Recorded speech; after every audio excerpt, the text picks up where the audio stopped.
everyone. Thank you so much for joining us tonight on the Initiative Order Twitch channel.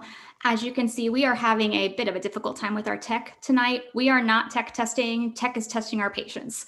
But let's get back to the fun stuff. You are watching a Adventures Wanted episode. It's a D&D 5th edition one-shot where we have a completely new cast every single session and occasionally a new dungeon master going for one-shots that are based out of different chapters of an Adventurers Guild. But let's go ahead and give a special shout out to our sponsors. So first and foremost, Session Zero Clothing. If you want some awesome tabletop themed clothing, check out Session Zero. And they are so awesome that they've given us a discount code. So at checkout, if you use the code TIO for the Initiative Order 10, you will get 10% off. Next up is Norse Foundry. Amazing dice. Highly recommend. They've been so generous to give us a 15% off discount code. So if you use TIO15 at checkout, you'll get that 15% off. And finally, we have Roaming Player Gear. Awesome dice tower and dice tray set by our very own Ray, aka GotDM. You're the best. If you use the code Carnaby20 at checkout, you'll get 20% off that system. Absolutely recommend it. It is beautiful and such high quality. But last but not least, I do want to give a shout out to Jaspers Game Day. We at the Initiative Order are ambassadors for the Jaspers Game Day program. Jaspers Game Day, if you're not familiar, is an absolutely amazing charity that is raising funds for suicide prevention and suicide awareness, all through tabletop gaming. We have a clear mission, and with luck on our side, every roll is a 20 and no one is left behind. But now I would like to talk to our awesome players for tonight. So if you would introduce yourself and your character, let's start with Keith. Hi, my name is Keith. I'll be playing a monk variant that Bree's letting me try out tonight. His name is Kenjiro, and I look forward to this. This is my first time ever on live stream, so yeah, I'm kind of freaking out. You'll be amazing. Thank you so much for joining us. It's awesome. Love having first-time streamers here, so thanks again. Next up is going to be Christine. Hi, I'm Christine, Slumberjame here on Twitch, and I will be playing a rabbit turned goblin gloom stalker named Bunny, appropriately. I'm excited to play with you guys. This is also my first time doing this live, so. Well, not just two, I think we have 3 first-time live streamers tonight. Next up, we have Kelsey. Hi, my name is Kelsey. I'm Tombs and Tomes on Instagram and on Twitch. And tonight I'm going to be playing Mevia, full name Mevia Ballet Brawler Vaime Laga. She's going to be a very fun professional ballerina barbarian build with a lot of special, very elegant totem barbarian features. Awesome. And next up, London. Hello, my name is London. I am playing Dance. He is a tiefling samurai fighter, and he likes to dance, hence the name.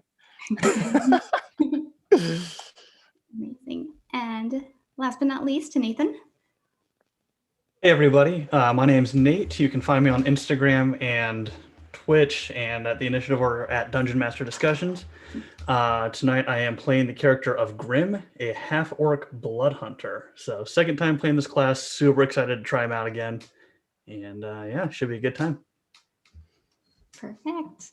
Well, thank you all for joining me again tonight.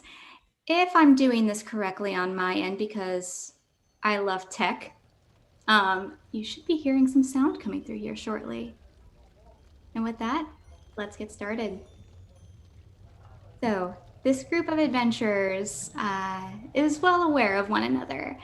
You find yourself in the city of Arefia. It's a large, bustling city completely diverse in nature. As you've come to the city specifically to visit the primary chapter of the Adventurers Guild, you've taken quests from other smaller chapters of the guild, going and helping where you can with miscellaneous tasks, sometimes successful, other times maybe not so much. But tonight you walk into the main chapter and you notice that it is incredibly busy. It's a very hot summer day and the guild is bustling and you find it difficult to move through the room since it is so crowded. Now off to the left-hand side of the building, you notice a bulletin board, which is absolutely bare, save for one small flyer. What would you guys like to do?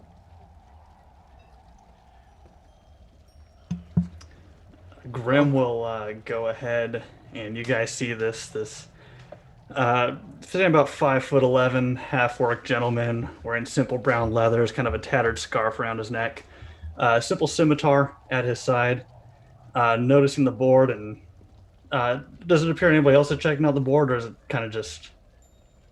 At this point, you notice that there's people occasionally glancing at it, kind of looking to see what this you would be familiar with is essentially a flyer listing help wanted. And they kind of look at it really quickly and then move along. Even though it's incredibly packed, you can tell other people have already gotten and grabbed a lot of the other flyers. Grimm being curious, he's going to go ahead and walk up and look at the flyer. Perfect. And as the party is following, I would, let's see here. Let's go with Dance. What do those around you see as they look at you? Yeah, so he's about 6 foot tall, I would say. He has this deep red skin and these pupilless gold eyes. His horns, they kind of just go straight up like that. I gotta, watch for my background. They kind of go straight up like that. They start really deep red at the base, but then go into like a brassy type color as they go to the tip. He is wearing splint armor with these swords at his side. One's a long sword, one's a short sword. And he just has his hand resting on those as he walks over as well. Looks curiously at this singular flyer, looks around. Well, looks like we don't have much choice in job tonight. I mean, got to keep the coin pouch full somehow. That's true. Well, and then he looks in, closer to begin reading. Perfect. So as you look closer at this small flyer, you see some very nearly illegible handwriting. It says, "Help requested. Strange animal activity in Merowyn Woods, just to the east of Arefia. Minimal info, anonymous complaint." Interesting. And as you are, oh, I'm sorry, go ahead. And I got a sake box in my hand, and I'm gonna spin like a pirouette because I know dance, and I know he has the moves. And I come over, Dance-san, what's on the paper? Oh, Kenjiro. And if I have the paper, I kind of hold it in his face. But first, I kind of catch the little spin that he was coming at me with. Here, this. How did I do? Pretty good. I'm getting better. Yes. I've been practicing. Seems there's an animal problem nearby. All right, so Animals aren't problems. what you saw was a roughly 6'9" humanoid figure. He's got palish gray skin. His hair's a little longer than mine, which I'm jealous of in real life. The eyes have a little bit of hue of gold to it. The hair color's black, but as he spins and the hair kind of flows around, you notice there's a silver shim to it. And that is Kenjiro. Oh, and I'm wearing basically what I'm wearing now. A traditional samurai kimono. It's deep red on the top and black on the bottom. Wonderful. And as this exchange is taking place and Mevia had chimed in about the animal comments, Mevia, could you describe your character? Yes. So Mevia is a Goliath barbarian. She is around 7.5 feet tall, and she's very, very ripped. So she's wearing like this pink tulle spandex and tutu outfit, but the tutu is kind of like a long flowing skirt, sort of a little bit more modern. And she has a deep V-neck to show off her excellent abs. And while she's saying this, she tries to throw her hand axe to take the paper away from her adventuring party. Ooh, gonna throw the hand axe. Okay. I'm gonna have you make an attack roll. All right. just loose fingers. I'm like, oh. All right. That is going to be a 19 to hit. 19. Okay. So unless Dance, would you be trying to remove it quickly? I'm just trying to drop my hand as soon as I, This ain't the first time she's thrown it. She's thrown this thing. So I'm gonna try to just like move my hand very quickly out of the way to not get hurt. Absolutely. I would say actually with the history with this party, having seen this before and Mevia's exceptional role on that, you're able to move your hand quickly, although had you not, it still wouldn't have hit. However, now the bulletin board now is once more holding that flyer, but it's lodged in with her hand axe. I go up and I read it now that it's approximately my height. Perfect. So you see the exact same. Help requested, strange animal activity, woods east of Mevia, minimal info, anonymous complaint. What do you think, Bunny? Should we go?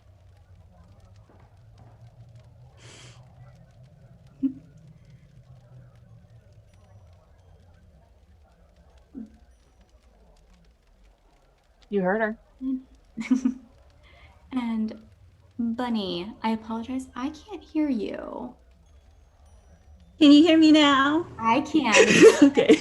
Would you describe what we are all seeing? Bunny is very small. She's like 3.5 feet. So she's been moving through the crowd a little bit easier just because she's kind of dashing around between legs. And she dresses like this, all black, a rabbit mask that was given to her a long time ago, and she's just never taken off. Just a little squirrely, super excited about the idea of hunting some animals. Like, yes, this is my job. And she says, will there be carrots? I'm sure we could get some. Yes, let's go. And just as Bunny finishes with that sentence, you hear a small,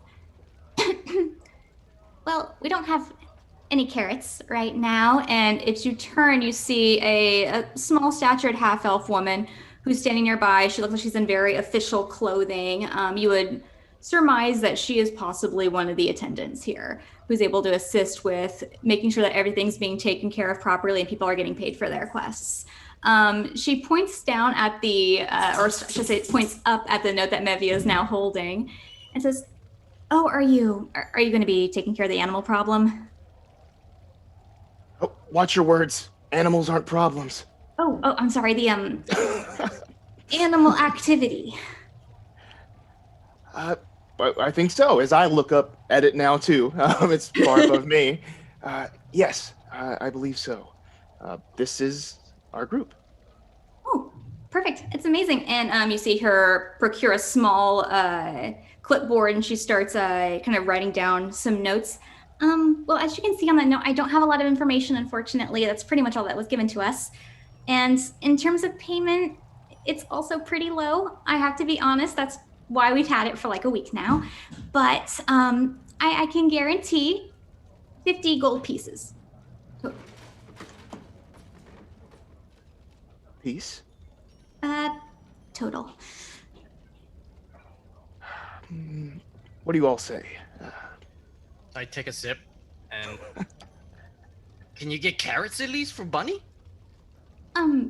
I could, I can make sure that if you guys come back, like tomorrow or another day, I'll have carrots for you. Bunny is the most powerful member of this party and requires carrots.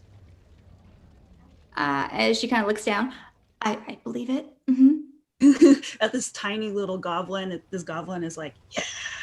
Perfect. So, your name was Bunny, is that right? Perfect. And she'll go around introducing herself as Lev and getting each of your respective names, writing it down, saying, well, are you familiar with the area just to the east, the Marrow Woods at all? Are we familiar with the area to the east? I would say, yes, you guys have passed through. You're familiar where the Marrow Woods are approximately located, and it is quite literally just to the east, probably about from where you're at in the Adventurers Guild. It'll take you about an hour total time to get there by foot.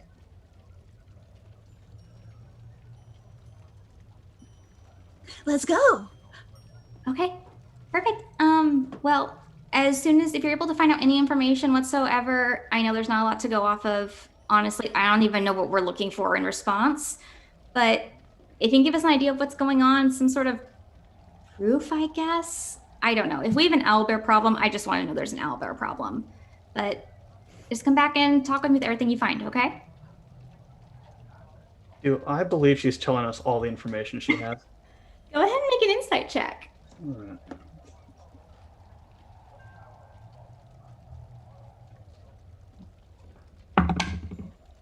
Ooh, that's not good at all. So that's a 2.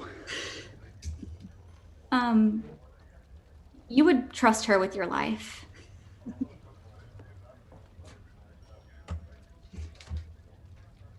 Sounds good to me.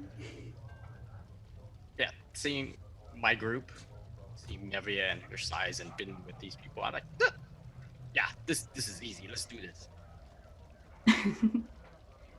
Perfect. So, and assuming you are about to be exiting the building at this point, is that correct? Yeah, Bunny's gonna start dashing through legs to get outside. Awesome. So it's easier for Bunny than it is for the rest of the group, given her small stature. She's very quickly and very agile manner, just darts between legs, makes it out front, and kind of stands there waiting for a minute for everyone else to follow out. As you come outside, you do notice that even it was very warm already inside the building, but coming out into the hot summer sun, it is incredibly, incredibly hot. It's concerning the amount of sun. You may get a sunburn, but you do have a bit of a walk ahead of you at this point.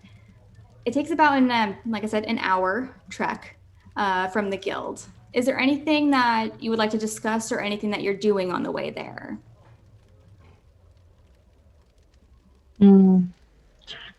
What sort of animal problem do you think this could be? I mean, it could be anything from wolves to owlbears to spiders to rats. Who knows? I mean, Wow. the flyer it didn't specify. It just said animal activity, right? Nothing. That is correct. By knowing the area, will we happen to know what kind of animals, exist here? Oh, actually, I'll have, could you all make a nature check for me? 15. Solid. That's a nope. Not trying to brag, but I got a 4. I also got a 15. I got a 5. Oh, okay. So, Mevia and Jess Grimm. and Bunny. I would say, you would be fairly confident in saying, while the rest of the party maybe is not quite certain what kind of animals are going to be in this area, you feel pretty confident in saying that it's going to be mainly smaller animals, so standard rodents, maybe an occasional, if you're going deep enough into the woods, you may encounter bears at that point. No, like crazy things like owl bears and. An owl bear would not be too far outside of the realm of possibility. Okay. So I'll just relay that information, to everybody. Dance has done traveling in his time, wandering through wilderness and such. So that's something that he's encountered before, but never directly, taken head on. So there's a twinge of nervousness there as he's really introspective among the group, just listening and yeah. Yeah, I'm gonna show confidence. Like, yeah, I told you this is easy. But then I slowly move behind Mevia. Bunny's out in front, and she's got her bow, and she's like, "I'll protect you." As they're like walking along. Don't get too far though, Bunny. A little closer, please. Okay. Grimm will just kind of bring up the rear, and he'll reach into his pouch and pull out a deck of cards and just mindlessly start shuffling through them. And as he's doing this, you guys notice he's got the face of the cards facing away from him.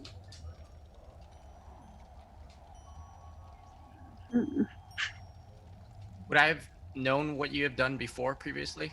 Like, would this be a regular routine with us that you would have? Yeah, it's something he does just mindlessly when walking around, just shuffling some cards around.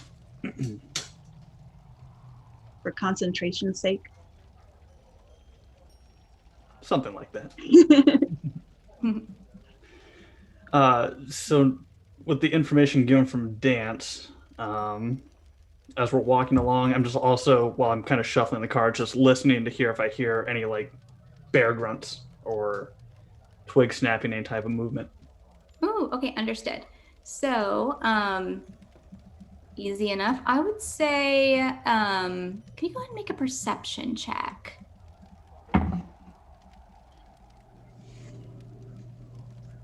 Wow, 9. 9. Okay, great start.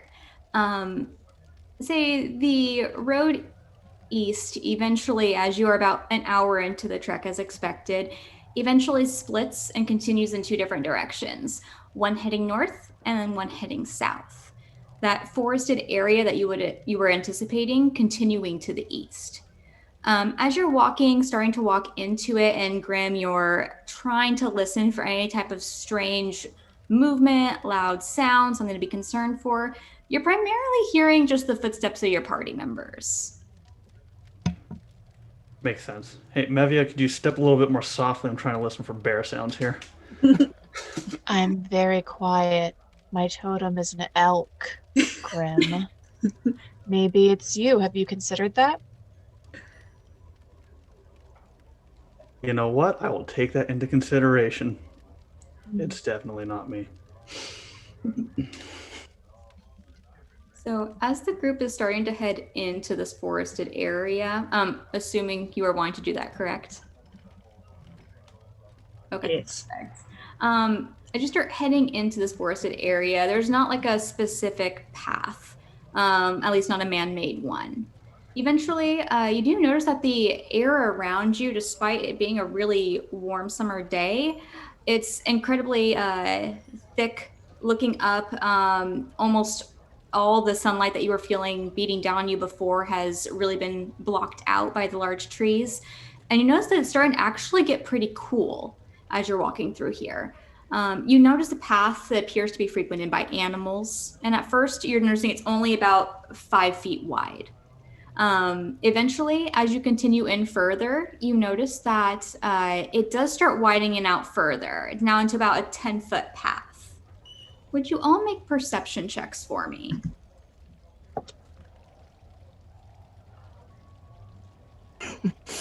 Nat 1. 5. Plus 4. 5. Bunny's got an 18. Okay. 31. I have a 2, but I have a -1 of perception. Nice. Perfect. So anyone who rolled in the double digits, which I think was only Bunny? 18, yeah. Okay. So you notice ahead of you, well, everyone else is sort of like trying to keep awareness out for what's going on around them, the slight bickering of what is a soft footstep and what is not for an elk. You notice that you're starting to see a small flicker, like a flame. It appears to be, as you're walking closer to it, a single torch that is now in this 15-foot by 15-foot clearing. Okay. Bunny kind of like perks up a little, like, you know, the ears are doing their thing. And she sees the flame and she turns back to everybody and goes, shh, shh, shh, shh, shh, shh, and then points at the fire and starts walking towards it without waiting for them. Wait, do we all see it now? Yes, you would. Okay, great. Mevia would like to try and catch up as quietly to Bunny as possible because she doesn't want Bunny to get too far ahead and get attacked. Understood. And Bunny, were you trying to, while you're hurrying forward, were you just hurrying forward as fast as you can, or are you trying to remain stealthy? Trying to do, I'm moving pretty quickly just because that's how she moves around, but she's trying to be quiet, like she's hunting. Absolutely. So since we do have someone who is following you as well, could both Bunny and Mevia make stealth checks? 16. 18. 18? Perfect. So, Bunny, as you're hurrying forward, agile as you are, almost like you're on the hunt, you're feeling very confident. You're not really making much sound around you, despite your quick movement. You do not notice, though, however, coming up right behind you is Mevia as well. How close are you wanting to get, like right up to this torch, or are you doing anything else for the time being? She's just gonna go about as close as she can still be shielded by the foliage a little bit, just so that she can kind of peek into the clearing. And she's wearing all, I mean, I guess it's a sunny day, so it doesn't matter. I was gonna say she was wearing black, but yeah, she's just trying to get as close as she can without being detected, just to kind of like look at what's going on. Understood. So yeah, you're about 15 feet away from it, from the torch at this point, when you're still able to kind of see some of the branches that are a bit lower hanging and step behind them and just look out. You're seeing, as previously described, a small clearing, 15 feet by 15 feet. The single torch, the flame just going back and forth in the wind. Is the torch, what's the word? Not moving? Yeah, the torch itself is essentially a taller, it's actually probably taller than you are, Bunny. It's probably about 3.5 feet. I think you said you were about 3.5 feet. Yeah, that's how tall I am. Yeah, it's actually, the torch itself is about your height. And Grimm, Dance, and Kenjiro, what are you doing at this time? So I'm moving forward as well. Oh, yep, sorry. Oh, Okay, yeah. So I'm moving forward as well, like at a more steady pace. With the heavy armor, I can't really sneak that well. But I'm just, closing in, seeing. I'm looking at the sort of the perimeter now. If that's just there, I'm trying to figure out if there's anybody trying to get the jump on us or anything. Oh, understood. While you're doing that, could you roll a perception check, please? Yes. Okay. Glad that's not a 1. I have 12. Oh, okay. So as you're moving up, maybe not the, quietest of the party members, and you're surveying along the perimeter, you're not seeing any movement. You feel fairly confident in saying that you don't see any other humanoids or even other creatures in this area, but you're noticing that on the clearing, there's 3 other entrances and or exits to it. So there's a path that's directly across, a path that's leading further to the east, and then one to the north and one to the south. And we're coming from which direction? You're coming from the west. Right. Got it. And Kenjiro, what about you? so I was busy eating a rice ball, a musubi, and then watching Grimm and going, "You still practicing that thing?" And I'm not. And then I turn around and I think Mevia is still there, that I was behind. And I look and kind of have that oh shit look and go, "Oh, where does she go?" And I see her up front, and then I start scooting along to follow her. And Grimm? Grimm will look up towards his group, let out just a long, heavy sigh, put his cards back in his pouch, draw out his scimitar. Mm-hmm. He takes the blade and he runs it along his arm, cutting himself ever so slightly. So I take 2 points of damage as I do that. But as my blood coats the blade, it begins to freeze over. And he's just going to have that as he's walking. Okay. Fair enough. So as everyone's getting closer at this point, Mevia, you do end up hearing Kenjiro kind of scooting up closer behind you, having realized that you had already moved ahead. Dance, you've already surveyed the perimeter. Grimm standing by. What are you guys going to do next? Should I? She like whispers to Mevia up like this. Should I shoot it?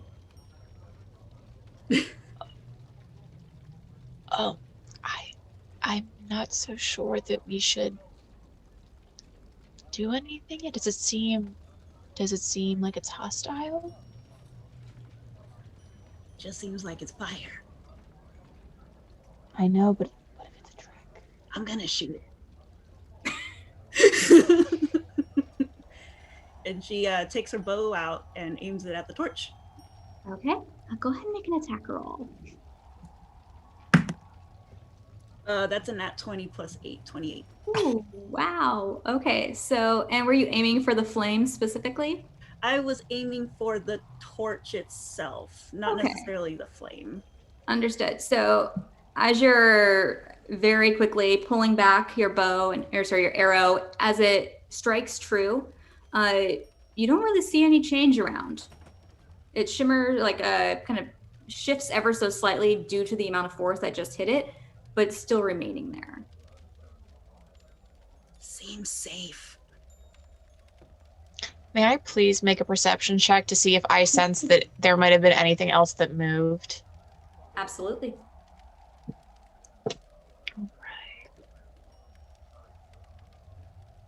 19. 19. So as you were watching, especially with the almost protective nature over Bunny and keeping an eye on the surroundings, aside from the movement of the torch, you're not seeing any movement in the clearing. So I'm just going to turn to like the other three and be like,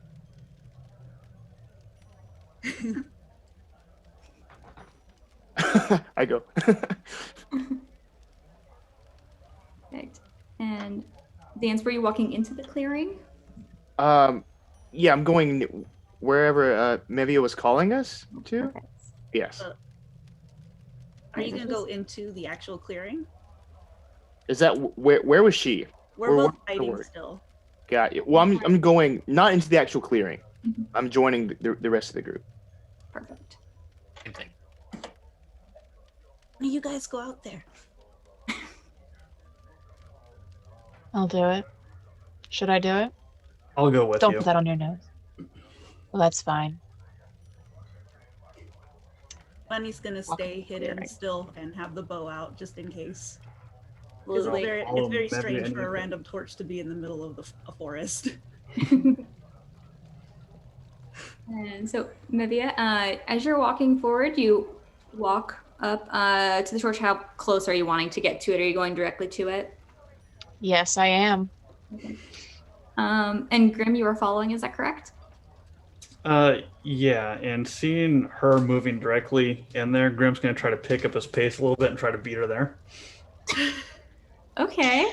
To be fair, I actually move faster because I'm an elk totem.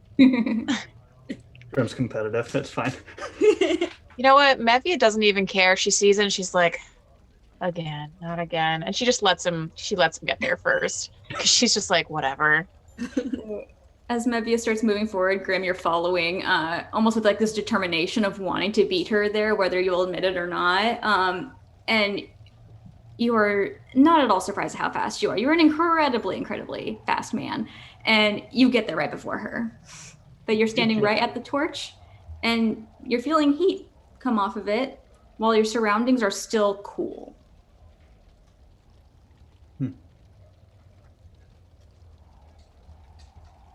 How's the fire? It's fire. It feels warm. Are there any tracks? Can you see any tracks? I'm going to look for any kind of tracks in the grass, like any place where somebody might have tread down. That makes sense. I'll let you choose either a investigation or a nature check. Ooh, what am I better at?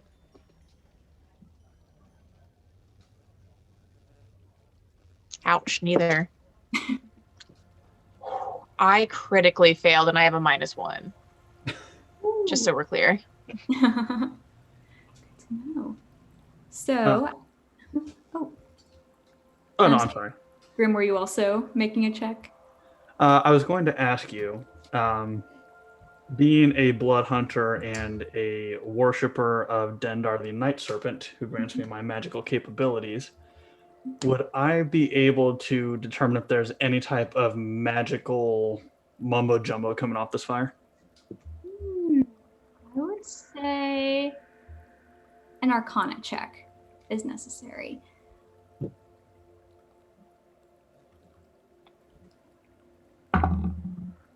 Ooh, that's pretty good. That is going to be a 23. Understood. Your familiarity with some of these arcane traits, if you will, While the fire itself it appears to be a normal fire, a normal flame, and you're glancing around the area, you're starting to notice slight shimmering just happening ever so slightly. Some in the trees, some on the ground, and just a slight distortion of color that you wouldn't expect from all around you. Mevia, you might want to hold up a moment. And I'll kind of just point it out to her where I'm seeing the distortions. Troubling. Should I punch it? Maybe we should get the others up here first in case something happens.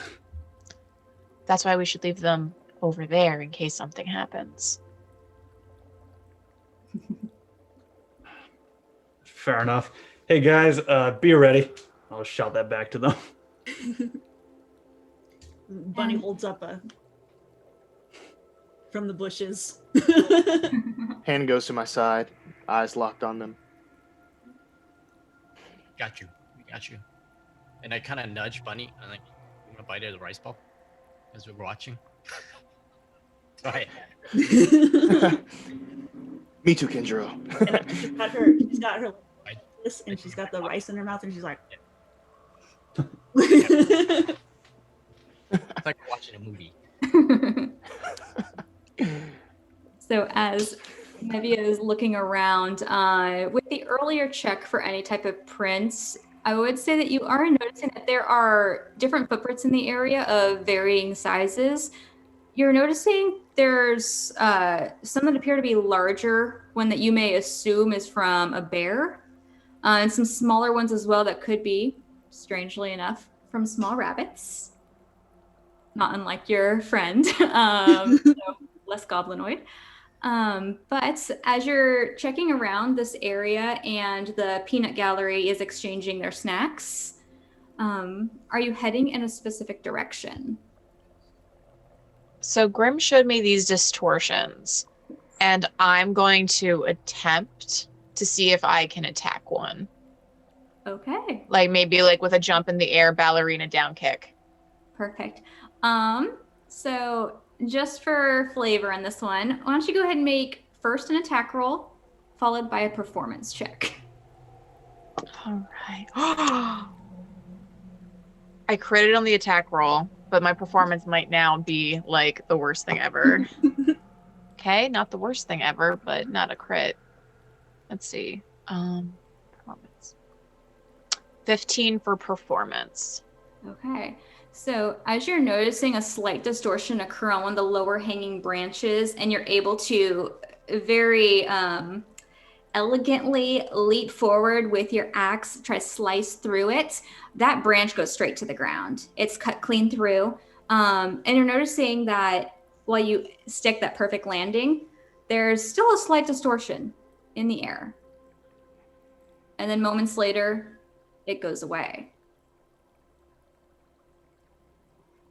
Grimm, I hate it. How many of these are around the area? As you're glancing around, you're noticing that there's a lot of them. And just as soon as some of these shimmers and distortions appear on a branch, they shortly after disappear. And you see glistening happening on leaves higher up. It doesn't really appear to be isolated to any one object, but more so just your surroundings are occasionally altering. I'm curious, as a ranger, I get to pick a specific type of creature that I'm really good at fighting. Mm-hmm. And for Bunny, she chose the Fae because the Fae is who turned her into a goblin. Mm-hmm. Am I recognizing these as Fae at all? You are not. Okay. So Grimm's just kind of following the distortions with his eyes as it's bouncing around. Does it appear to be moving in any specific pattern, or is it just kind of random? It seems very random. And you said we were familiar with these woods? You're Right. familiar with the location of the woods, however, not having adventured in previously to them. This is new territory. Okay. I'm assuming we kind of messed around, walked around different woods before. Would we have any history of seeing something like this, or none at all? None that come to mind.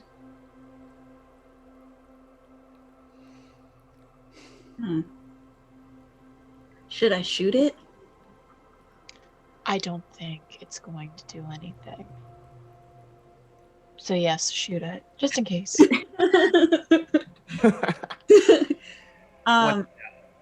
Bunny's gonna scurry out of where she was hiding in the bushes and run over to the torch. Am I able to retrieve my arrow out of the torch?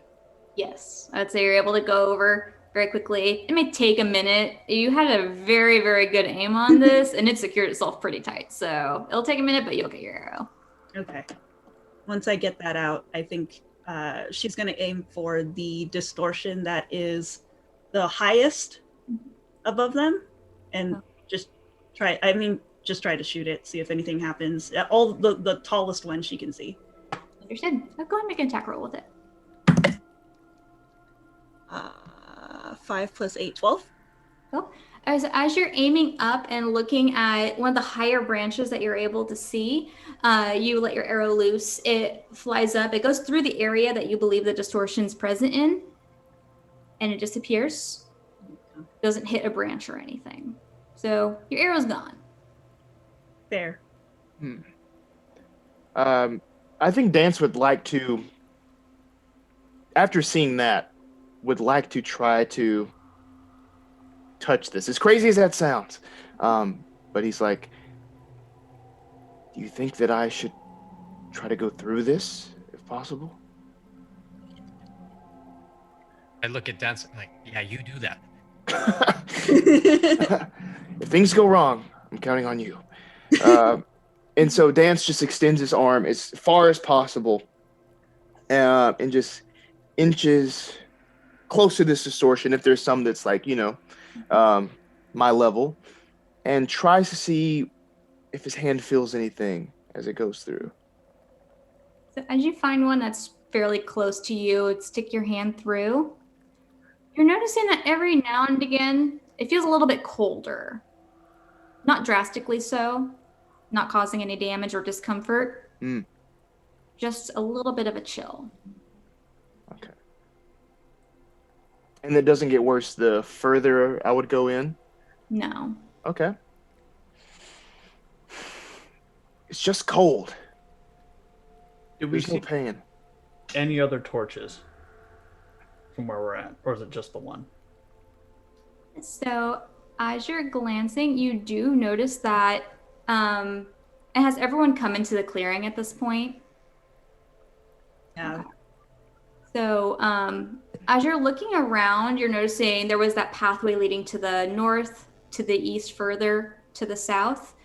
You're noticing that maybe you would estimate 30 feet ahead down that path is another torch in another clearing.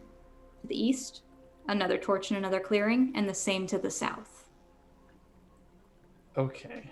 The torches are all lit. They are. They're lit, fam. All right. We got more clearings and more torches. Which way do you guys want to go first? Actually, we should be smart about this. Grimm is going to pull out his oil flask. He's going to dump a little bit around the base of the torch that we're currently nearby. Just try to stay in the ground a little bit with it. Which one should we go to next? I look at Bunny, because Bunny's our ranger. She just points at the next closest one and shrugs. Bunny says that one. Fantastic. And I'm just going to start moving towards it. Follow right behind. Are we leaving the torch lit? Gang? I don't see why we should put it out. I mean, I feel like Bunny would want to, just because it's a forest and fire shouldn't be burning in a forest unattended. But if you guys want to leave it lit, then she won't touch it. But I'm going to leave that up to the group. I don't have a preference. So Mevia had started walking away without thinking about that part, so I don't think Mevia is part of this conversation. Yeah, I'm with Mevia. I'm right behind her. Okay, Bunny's gonna leave it lit, but she's gonna make a note to come back. So we have this torch with a small circle of oil surrounding the base of the torch. Now, I know you said you wanted to go to the next closest one. As it stands right now, all of these look like they're within equal distance away from you. Do you want to go north, east, or south? Let's go north. Okay. We I can just start always circle. We can always circle back around. I think. So as you start walking to the north, go ahead and make perception checks. While we're walking, this is a normal habit. I start wedging myself between Mevia and Dance, so I'm closer to Mevia.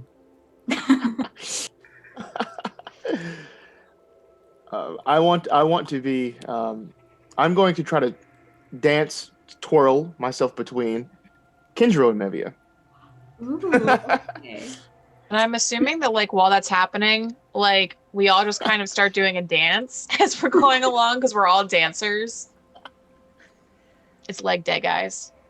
Dance and I are trading off. I'm trying to mimic his dances as best as I can because that is not.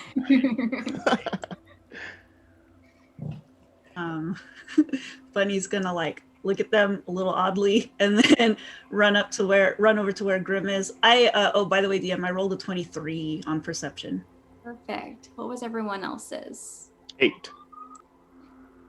14. 4. 2.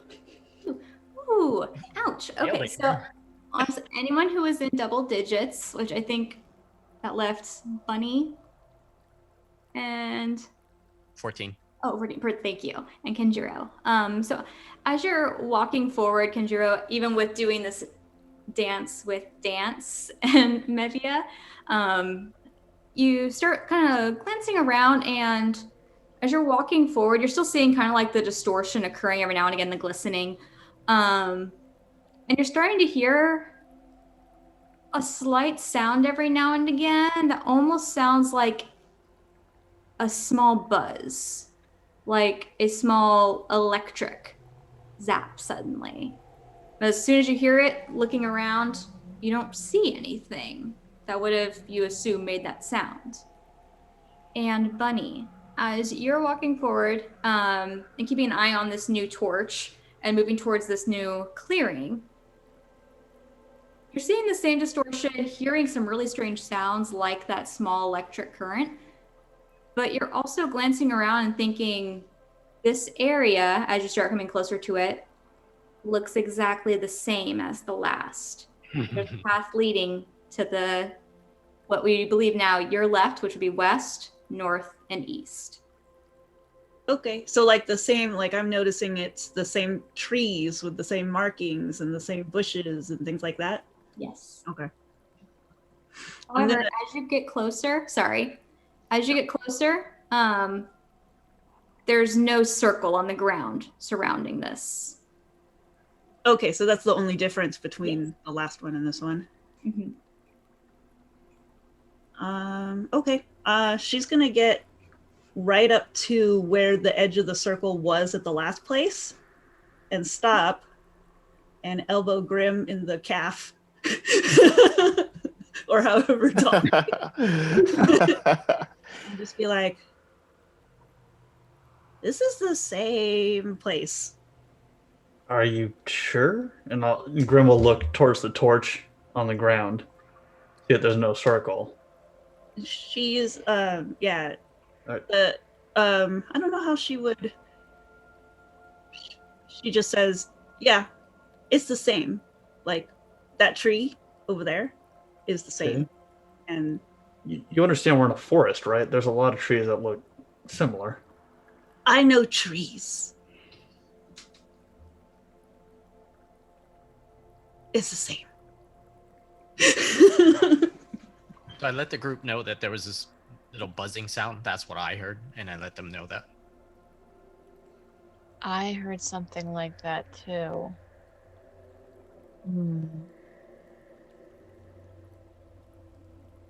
Hmm. Did it only happen when we were crossing between these two torches? The ones that had initially heard it noticed that as soon as they got to this next area, they started hearing it. Is it still prevalent? It is. Okay. All right. Well, let's try east. Grim starts walking that way. Bunny No. will run up and walk Want with to him. mark this again? That would be smart. And Grim will walk back to the torch, pump out a little oil, and then head east. Very smart. Hmm. And as the group is starting to head to the east, you're starting to notice that sound because everyone has now heard it. You're starting to hear it get a little bit louder. It happens more frequently. And as soon as you get up to this next clearing, much like Bunny said before, everything looks exactly the same, save for no circle around this torch. Okay, this is getting weird. And Grim's just going to turn a complete 180 and look back the direction they came. Mm-hmm. Do we still see the other torch down there? You do still see the other torch.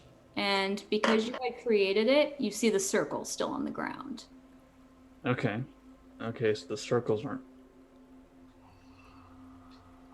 I'm gonna ask Bunny. Does this feel like the same? It's like somebody's taking this part of the forest and just like duplicating it. May I use my beast sense? May I try to find a willing bird? And I'm trying to see what languages I know that I can try and make sounds in.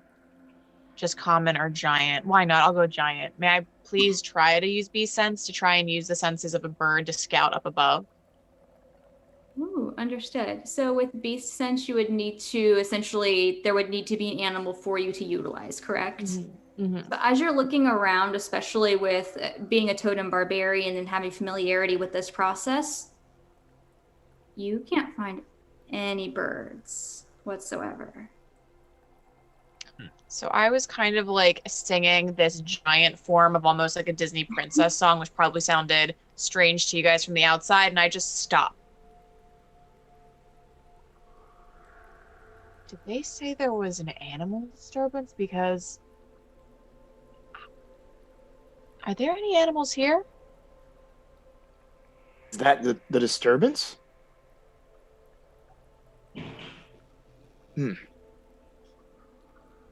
So good point. There's no disturbance. That seems to be the problem.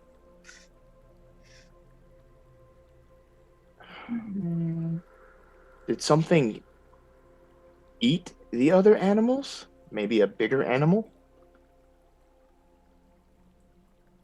But, I mean, there would still be birds though.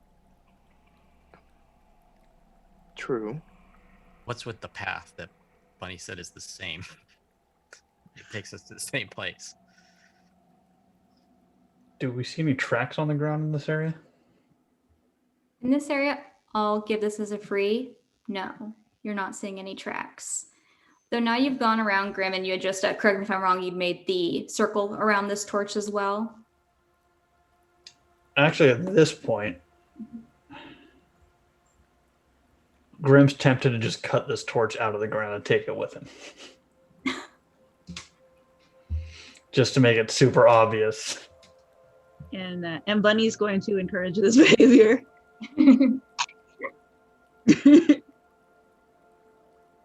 Yeah, that's what Grimm's going to do. He's going to try to remove the torch. Try to remove the torch. Okay, so I'm going to need a strength check Oh, from no. Grimm.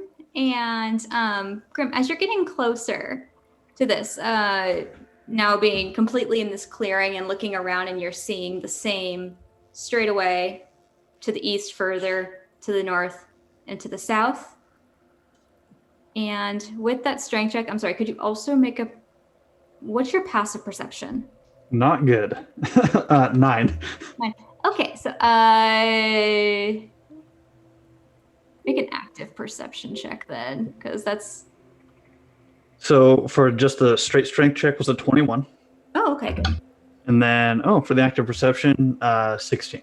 16? Okay. So, you notice as you're getting closer to it, while you're trying to, and very successfully being able to, if you're taking like a bit of your scimitar and kind of sticking it into the ground, trying to wedge this torch out, you're able to prop it up. But this is a heavier torch. It's a secure, like larger standing bit of wood. And despite you moving it, the flame isn't responding to your movements. It's still blowing in one direction. Which direction is it blowing? Right now, it is blowing to the west. So in the direction that you just came from. Grimm shoves it back into the ground. He heads west without saying anything to anybody. He just sees that, shoves it back in, and heads back. Okay. And is with Grimm abruptly doing that, is anyone doing anything else? And Bunny's gonna chase him. And go with him. Yeah, I'm gonna kind of get the hand go as well to check and see if that other flame is also blowing in that same direction, in the direction in which Grimm is heading. I will follow, trying to keep a close eye on Bunny. Okay, so as the party is making their way, led by Grimm, right back to the torch, you're noticing that this one, the flame is also blowing in the direction to the west. So as though wind is coming from the east. And once we get to this torch, Grimm will point it out to everybody. Is there another torch in that direction that we can see? There is. I think they're trying to tell us something with these. I think they're trying to annoy us, is what I think they're trying to do. Could be a trap. Let's go check it out. Sounds great. I hope it is. You know, I hope so too. Refreshing dance. You know me. At this point, Grimm will take his scimitar and cut his arm one more time, because when he was dumping the oil, he would have put his scimitar back and sheathed it, thus getting rid of the effect. So, pulling out his scimitar once again, slicing his arm. 5 points of damage that time. Once again, the blood freezes on it. Okay. And I'm going to make sure to hold on to it this time. So as you are heading over further west, you come to the very similar clearing. This one, however, you notice as you look to the left, trees. You look to the right, trees. And there's just an opening continuing forward. I think we're on the right track finally. Now we're getting somewhere. There's only one way to go. Do we see tracks in this area?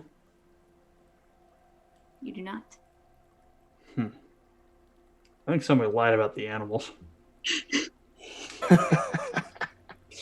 Nothing here. Bunny, are you sensing any animals? Anything at all? Isn't this kind of your thing? No? All right, F it, let's go. And we move forward. Okay, so as the group is moving forward, it's about another 30 feet in. You notice that what was a 10-foot path starts getting narrower into a 5-foot path. As you're walking forward, the air around you starts to get colder once more.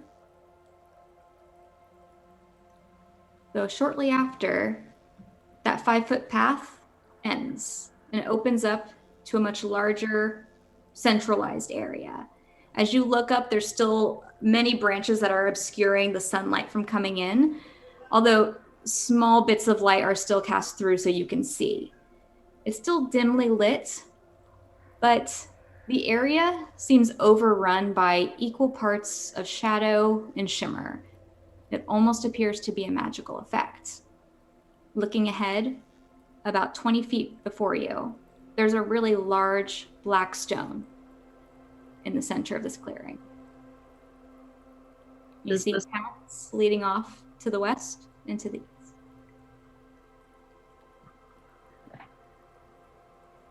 Is the stone like a boulder, or is it like a flat, like a dais?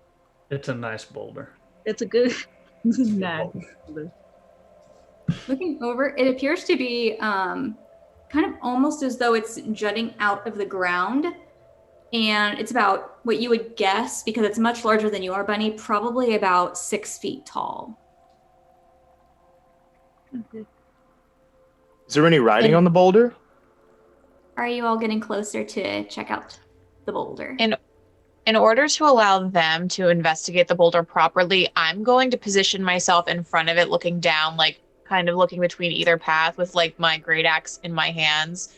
And then not goblin, in giant, like I say, like a warning phrase to any who approach me. And I kind of back her up. I'm like, yeah, what she said. Yeah, I go ahead and just draw my longsword and just prepare. Absolutely. Yeah, Bunny's gonna go sniff around the rock a little bit. Okay. Can I check to see if I notice anything weird about it? Well then. Anyone who is going up to the rock and looking at it closer, would you do a investigation check? Mevia and I aren't that close, right? To the rock. Grimm being interested in this arcane magic, he will take a look at it as well. Rolling terribly. 4. 4. Okay. 9 for Bunny. 9. 8. 8. Okay. So as you're walking up closer to this large stone, upon closer inspection, it takes a few minutes of everyone walking around it, looking at it from different angles, but it soon becomes clear that there appears to be a figure within. It's shaped almost oddly as though it's encasing something. It appears to be humanoid. Going up to the front of it and looking at it closer, it almost looks as though it's a humanoid woman holding an object. It appears to be about the size of a grapefruit. But you do notice there's 2 large chunks missing from each side of it.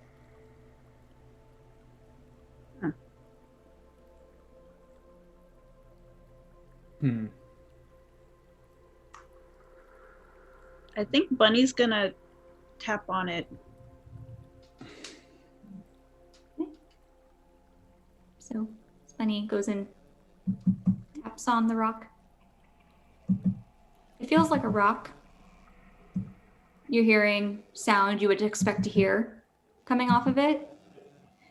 You notice a slight shimmer on each side of the object where it appears there's chunks missing. Does the shimmer look similar to the that weird anomaly thing we were seeing earlier in the first clearing? It does, only a little stronger. And I do want to point out that if you're looking around, you're noticing that's still occurring throughout, on trees, on the ground, close to each other. And Mevia, you had kind of stood back and you weren't approaching it entirely, correct?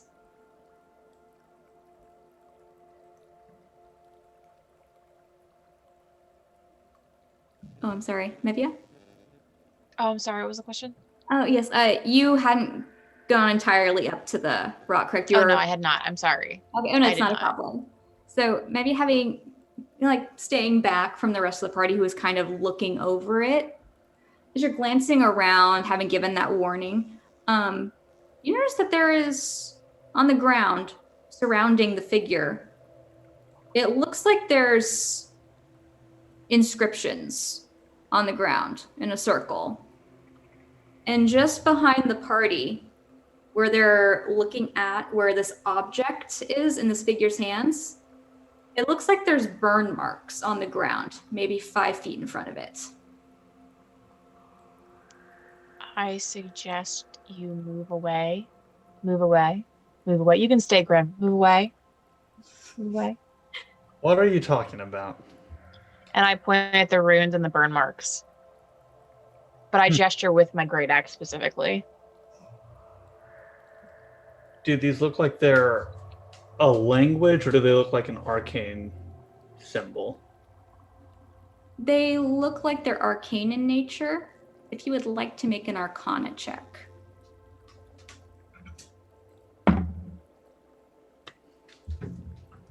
6. 6. They appear arcane in nature, not quite able to discern what specifically. Well, we have a rock. It's a woman, man, person, something inside, with some kind of object missing 2 chunks. We got 2 paths.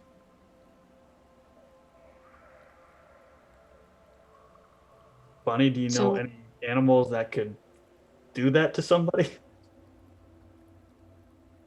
Put him in a rock? No. No, there's no rock bears. No, not that. I mean, maybe. But probably not. Rock bears. All right. So the inscriptions that are around the boulder, are they like carved into the ground, or is it something that like somebody could brush away, kind of written on the ground? They look like they've been essentially carved in, but since the surrounding area is dirt, you could probably, with enough effort, obscure it. Okay. I'm gonna nudge Mevia, and I'm still munching on something. I'm like, probably the next time we might want to add a wizard.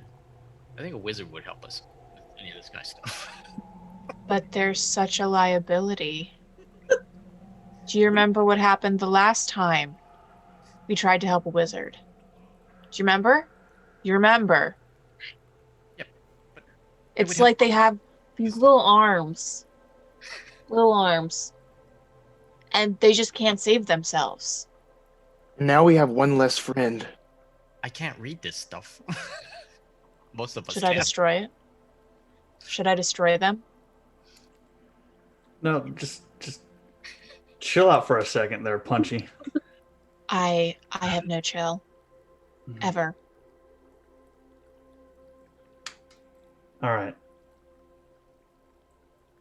I might be wasting my 1 first level spell slot here. But still hanging on to my scimitar in my right hand.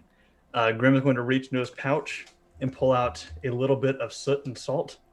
Mm-hmm. And kind of begin sprinkling them on the ground and whispering some arcane words under his breath. And I'm going to cast Comprehend Language. Ooh, okay. And I'm going to try to see if I can figure out what this says. Understood. So, as you go through the motions of casting Comprehend Language, as you've done multiple times before,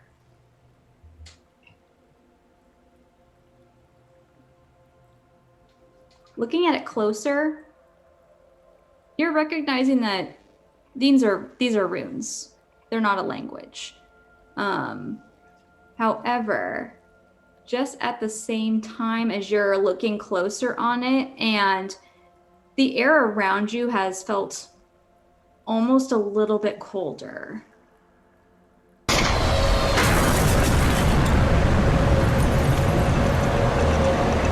Bonnie, what did you do? Me?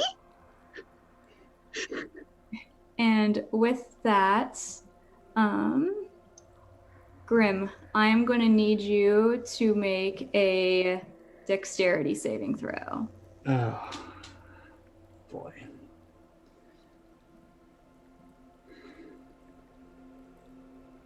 Dexterity save. All right. That's going to be a 24.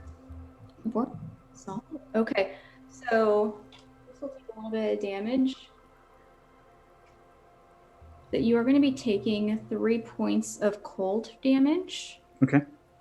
As you are looking closer on the ground after having cast Comprehend Languages, some of the area of maybe about 10 feet away from you that was glimmering started shining very bright, and you were struck with a cold blast. Well, that hurt. And that probably explains the scorch marks on the other side. We all noticed the direction it came from too. Yes. I'm going to say, Grimm, I'm ready to learn more about that chill. And I start walking towards it. Grimm gets up and he gets out of the way.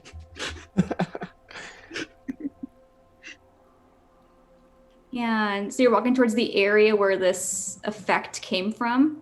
Yes.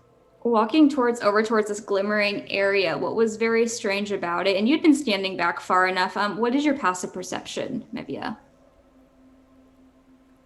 My passive is 10. 10? Okay. So you knew the general areas to which it came from. You weren't quite able to see specifically what caused it, but you do start walking in that direction. As you're walking, you start noticing you're heading towards just to the south. And in one of the directions, I apologize, I misspoke earlier. The directions to which there appear to be paths are to the north and to the south. You're heading towards the south, and you're noticing that this path, it's not like the ones you guys have been traversing so far. It looks like something forced its way through.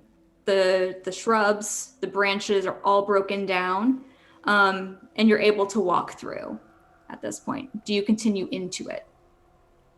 Yes. Okay. And as Mevia is walking towards the south and following this kind of broken path, what is everyone else doing? I'm following her. Me too. Yeah, this seems like obviously something moved through this, and that's out of the ordinary from what we've seen, as you described. So yeah. Grimm?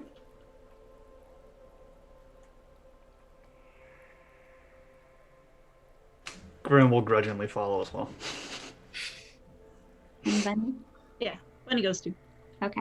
So as everyone's following Mevia through this area, you start walking the taller figures in the party having to kind of duck where there is a branch that's still low hanging for them. Bunny has no issue whatsoever passing through. But walking, you're estimating it's taking probably about another 30 feet until you're in this area, which is not a big clearing. However, it's a bit more spacious. There's still a lot of trees and a lot of branches surrounding you.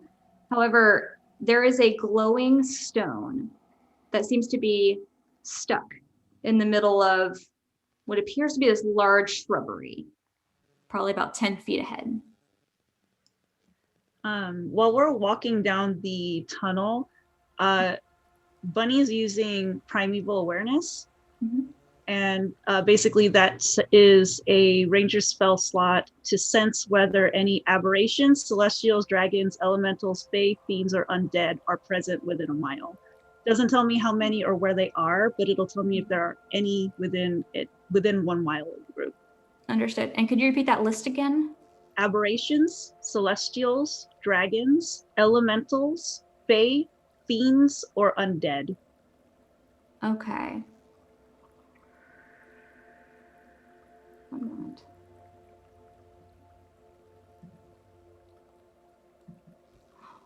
You are not sensing any of those. Okay. She doesn't say anything. She just keeps walking with the group. And that is a class feature Yeah, specific? it's a gloom. I believe it's Gloomstalker or Ranger feature, but I can only use it once. I think every short rest. Understood. Or it's a spell. It took a spell slot, so I'm not entirely sure actually. Okay. I would say that's not quite the same as a spell. You're just expending a spell slot in order to utilize this aspect of your class. Yeah. So, as you're heading forward, you're not sensing any of those beings. Okay. DM, out of curiosity, that blast, would it have been strong enough to knock my sword out of my hand? Considering you made your dexterity save and only took 3 points, I would say no. Okay. Right, still active then. Thank you. You're welcome. So we see a glowing stone up ahead. Yes. About how far? About 10 feet ahead of you. What is that lodged in again? Yeah, is that just in a bush? It appears to be a bush. Appears to be. You guys want to grab it, or do you want me to try to pick it up from a distance? A distance might be better. Distance is good. How big is the rock? The rock? Yeah, that's the glowing stone. It looks probably like it could fit in probably the palm of, what was it, Grimm? How tall are you? Like 5'11".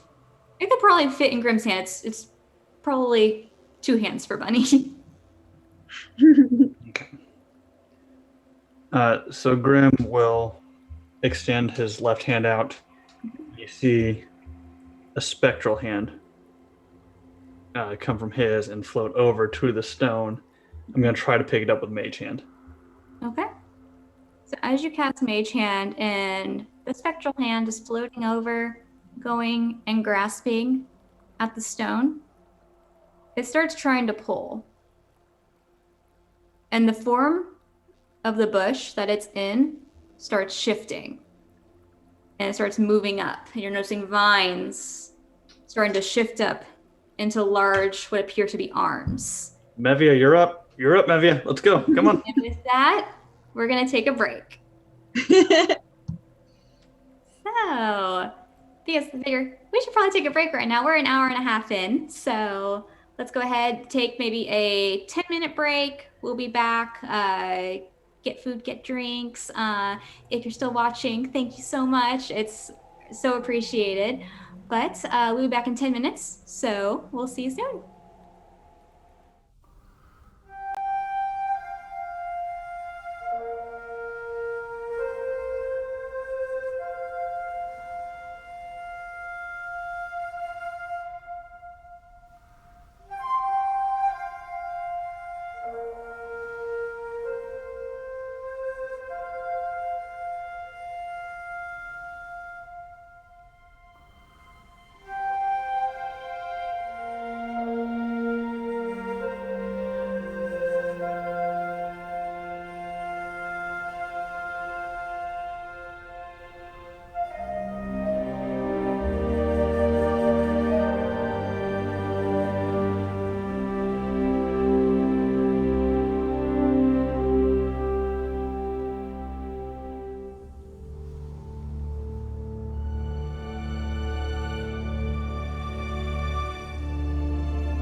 Hello, everyone.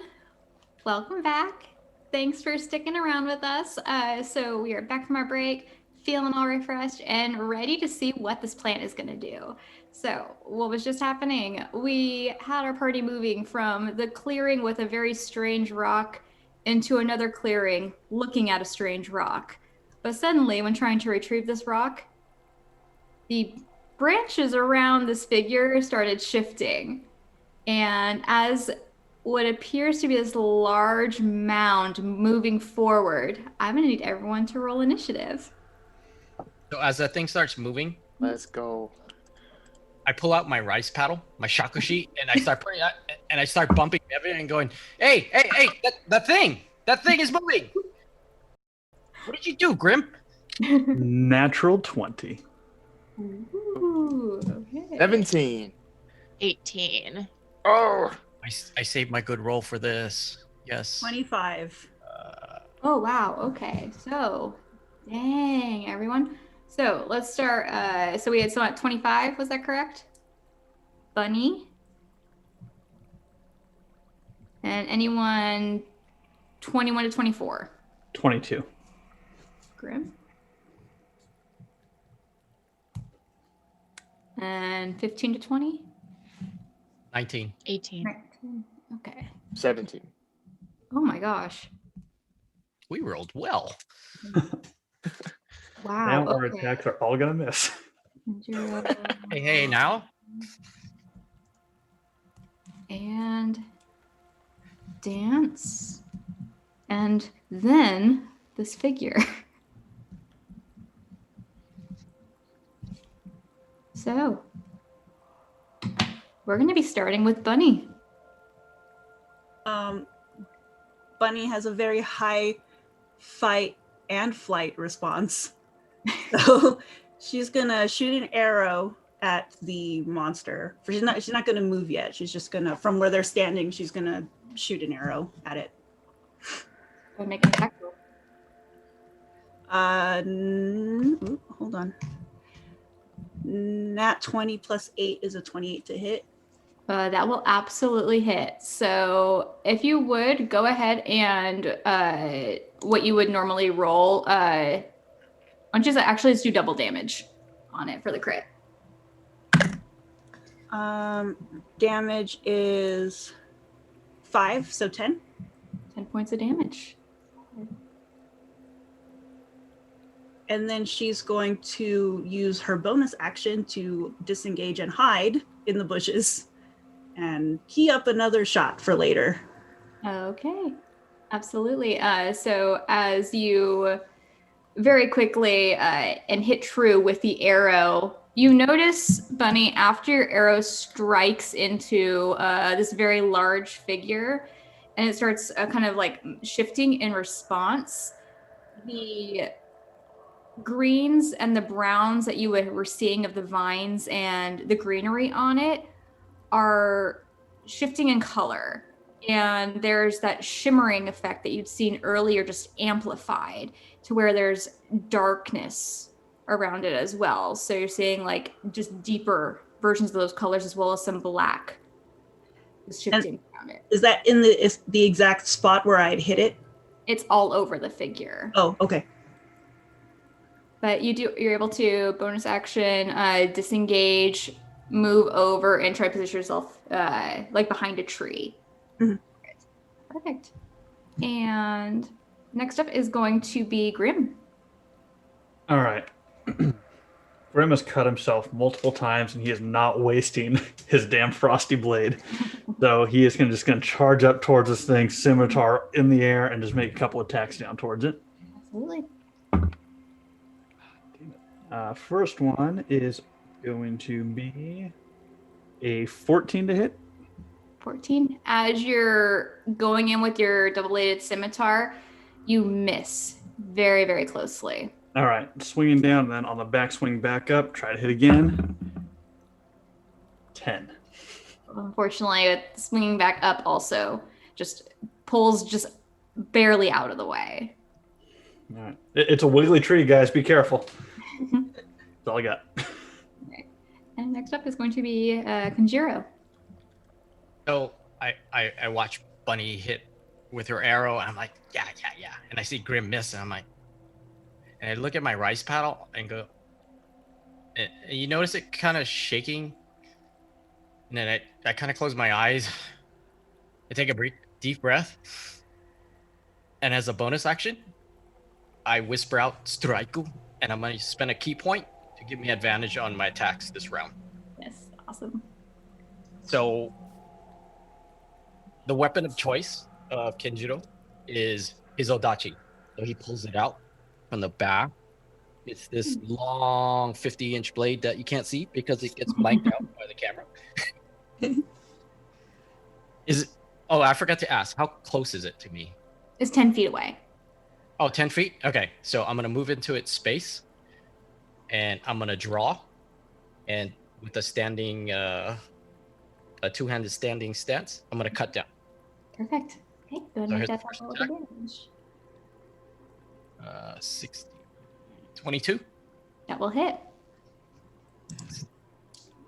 Odachi is a 2d6 plus 3. So the first attack hits for 11. 11 points. Perfect. So I'm going to follow through with a side cut.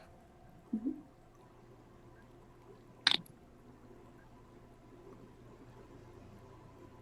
And it's lucky I have advantage because the other one was a 1. So 21 for the second one. And that is 11 for the 11. second. Ooh, another 11 points.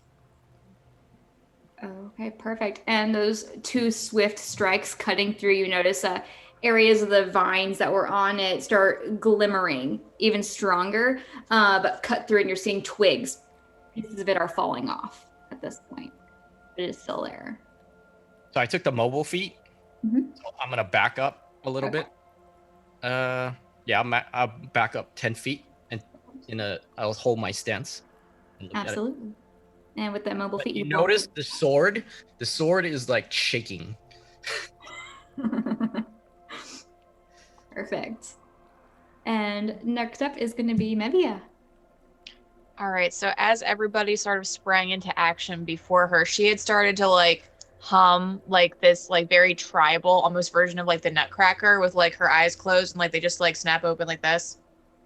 And she like goes into rage as she like dances towards the creature, and her rage is literally a dance sequence. Like it's like her literally doing ballet. So she like is pirouetting forward, goes up in the air, and she comes down with her axe for her first move. And I will let everyone know, first time playing a barbarian, so I don't know what number to add to my rage damage. Mhm. Is it just my strength like bonus again? It should be your strength modifier. Okay, excellent. All right, so my first to hit is going to be an 18 to hit. That will hit. All right, so that's my first roll. Do you want me to roll the damage first and then roll my second? Yeah, go ahead and roll damage first. Okay. And I get to add my strength modifier again, right? Because I'm raging? Oh yeah, you add it to your rage damage. Okay, wonderful. So that is 16 damage for the first hit. Perfect. That's solid. And your second attack? My second attack is a 21. That will hit. And the damage for that one is going to be a 12. 12 points of damage. 2 solid strikes against it after the pirouettes of potentially imminent death for this creature come barreling forward. You take those 2 hits, cut through it, you're noticing twigs flying off, a small section of the branch falls down to the ground, but it's still standing. Are you doing anything else? I'm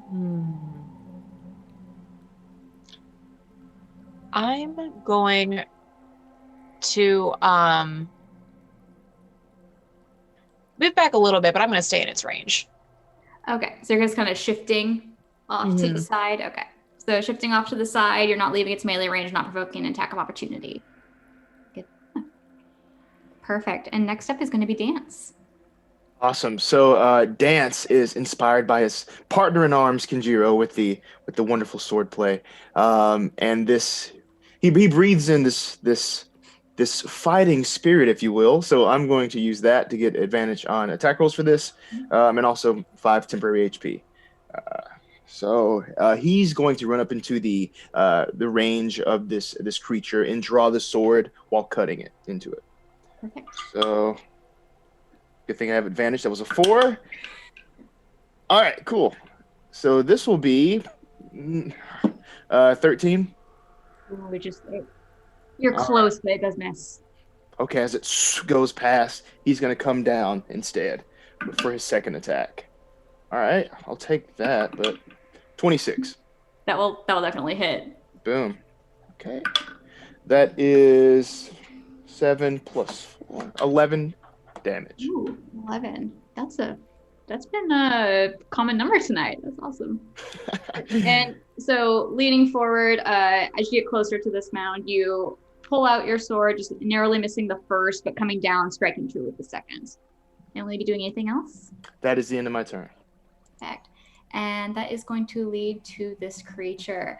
It starts shifting, and as it's moving forward, it starts almost its body, what you would guess is its body, shifting, and the stone, which is still centrally lodged in it, is now immediately pointing at Dance. And it is going to take up one of its arms and try to, I misspoke. It's actually going to make a slam attack against you. So the first one is going to be a 14. Does not hit. Does not hit. Okay. Multi-attack. Wait a second. And that's worse. So he's going to miss with both. And that's going to take us back to Bunny. Okay. Bunny's going to peek out from around her tree, and she's going to fire just another arrow at it, but she's aiming for the rock. Okay. Go ahead and make... if you're aiming specifically for the rock, I'm going to say there's going to be a penalty to the attack roll. So I'm going to say it's going to be a -2. Okay. If you would like to try that. Okay. Yeah, I'll still try.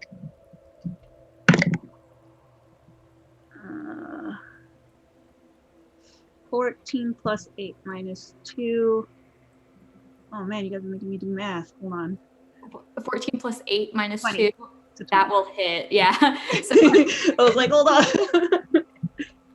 Okay, so for damage, that's 7 plus 3, 10.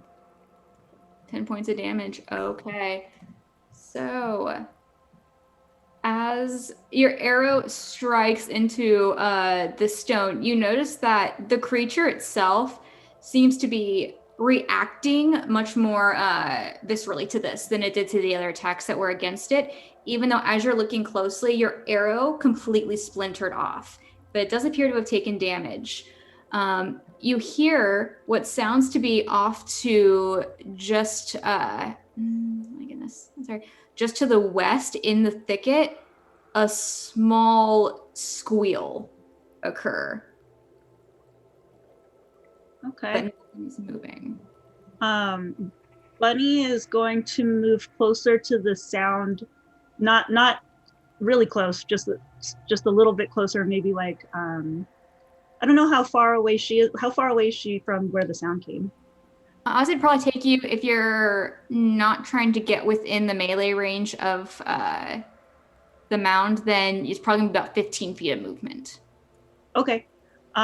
She's going to move like 5 feet. I don't think she wants to try and get into range of whatever it is, and then she's going to use her bonus to hide again. Perfect. Wait. And call it my turn there. Okay. Sounds good. And I'll keep in mind you're over in that area near the sound. Next up is going to be Grimm. Okay. Grimm is not happy at this point. Everybody has damaged this thing except for him. He has only damaged himself so far. So once again, 2 strikes with my scimitar. First one is going to be much better with a 19. That will hit. And the second attack is going to be an 18.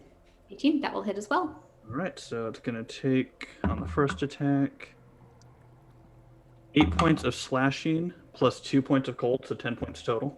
10 points. And then on the second attack, it's going to be 7 points of slashing plus 4 points of cold. So 11. Got 11 again. All right, perfect. And with those 2 slash marks across the mound, you notice that as your blade with that cold effect going through and cutting through, bits of the surrounding area on the form begin freezing and crystallizing until suddenly you see that sparkling effect again and it disappears.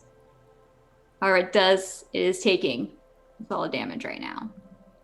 Are you doing anything else? And with that, I also took the mobile feat. I'm going to go ahead and back up about 20 feet away from this creature. 20 feet. Okay. So Look over at Grimm. no problem. And so next up is going to be Kenjiro. So how's it looking? It's looking hurt. It's not moving very fast. Okay. So I'm gonna move back in. So I'm gonna take a quick kind of like a lunge at it, and I'm gonna try and do like a sliding kneel and cut across the middle. Okay. Perfect. And it does. Old man needs glasses. How about a 14? It just misses. So I try to switch over. I don't quite get the timing right. So I'm gonna come back and stay on my knees and come back and try to cut it again. Okay. About a 15. That just hits. So narrowly missing the first and this next one cutting straight through. Go ahead and roll damage. And I let out a sigh of relief as it strikes true. And I got 8 plus 11. 11. Oh my gosh. Perfect. 11 again. 11. That's our lucky number tonight. So, and with that, you're noticing that the form, large sections of it have now fallen off onto the ground, and it's moving and it's like reacting and obviously kind of shifting as it's being struck and changing its balance, but it's still standing. Okay.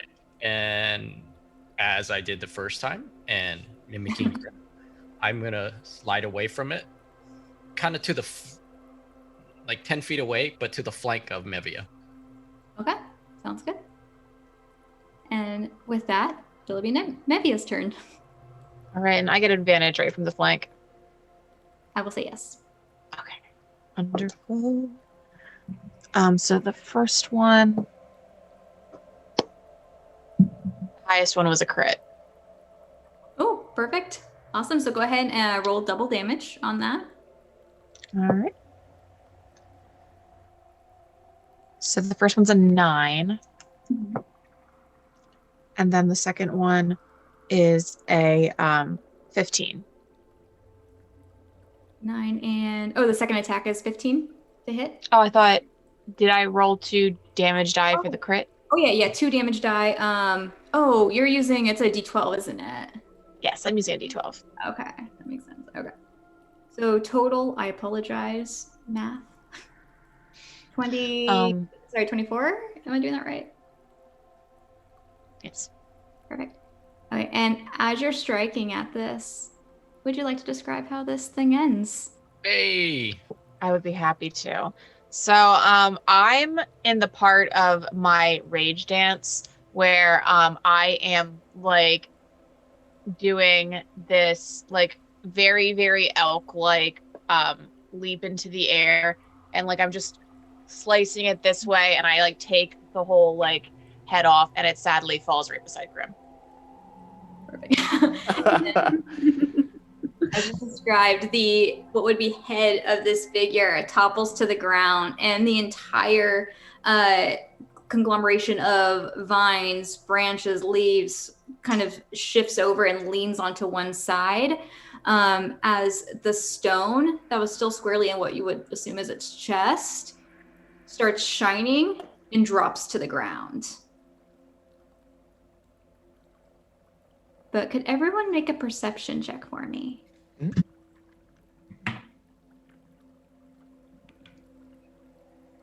Ooh, nat 20. 24. Ew. 17. 17. Yeah, that's a 3. And I'm sorry, what was it, Grimm's? 16. 16. Okay, so I was saying anyone in double digits, but especially Dance because of that high number. While this figure has crumbled to the ground, there's still some shifting that you're hearing occurring just behind where Bunny is standing in the thicker areas of the shrubbery. And you're hearing this like low guttural sound as a figure that appears to be a giant boar comes bursting through. Bunny, I'm sorry, what was your perception check initially? 17. 17. Okay, yours is good. So because it's now running towards you, you're gonna be the closest one to it. I will, if you have a reaction you'd like to use, I can. A reaction? Let's see. Do you have any reactions at all? No, just opportunity attack. Okay. That's only- So this is going to be running right by you. So I would say go ahead and make an attack of opportunity. Oh, okay. Oh, that was a nat 1. Oh, okay. So as you're noticing this creature coming through and you're shifting off to the side, you try to swing at it, but you do miss. You stumble forward a little bit. It's now into the clearing with the remaining part of the party. And it is just actually, I would say, closest to Grimm and Mevia at this point. But it did use all of its movement to get there. So next up is going to be Dance. This is about 10 feet away from you. Okay, great. I'm going to move up to it as quickly as I can using Branding Smite. So with that, you basically see my sword. It's still pointed at the ground. It just erupts with this astral energy that just glows. And I'm coming directly for it. So I come around with like a spin and then down into it for my first attack, which is... never mind. It's a 3. Okay, next up. As I bring the sword back and turn it around into it. Okay, this is a 12. That hits. Boom! Awesome. So that will be 2d6 plus my 10. I rolled all ones. So that's 3 plus 4. 7. 7 damage. 7 points of damage. As you slice down into this boar and it squeals out in pain, you're noticing a sharp cut across its shoulder blade. And as you're looking closer at it, now that you're immediately next to this figure, it's looking around and it's not even really focused on you where the pain came from. It's looking at the stone at this point. And you tell this, while it appears to be a giant boar, you've seen them before, something is affecting it at this time. But after that is going to be back to Bunny. Oh, okay. Well, I'm sure the boar is still in range. She's just gonna take another shot at the boar with her bow. Absolutely. Super exciting, I know. Okay, let's see. 15 plus 8, 23. Double hit. Boo. I got a 1, so 4 damage. 4 damage. Okay. Grimm gave me his bad 1 luck, or Dance, sorry, gave me his bad 1 luck.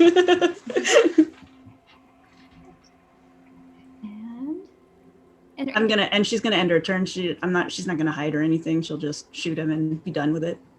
Okay. And next up is going to be Grimm. How close am I to this thing? At this point, it's within 5 feet of you. Oh, it's right up on me. Okay. Yeah. 2 swings with the scimitar then. First one's going to be a 13. That will hit. And the second one is going to be a 24. That will hit. All right, so first attack, it's going to take 6 points of slashing and 4 points of cold. Mhm. Second attack, 5 points of slashing and 3 points of cold. 18 total.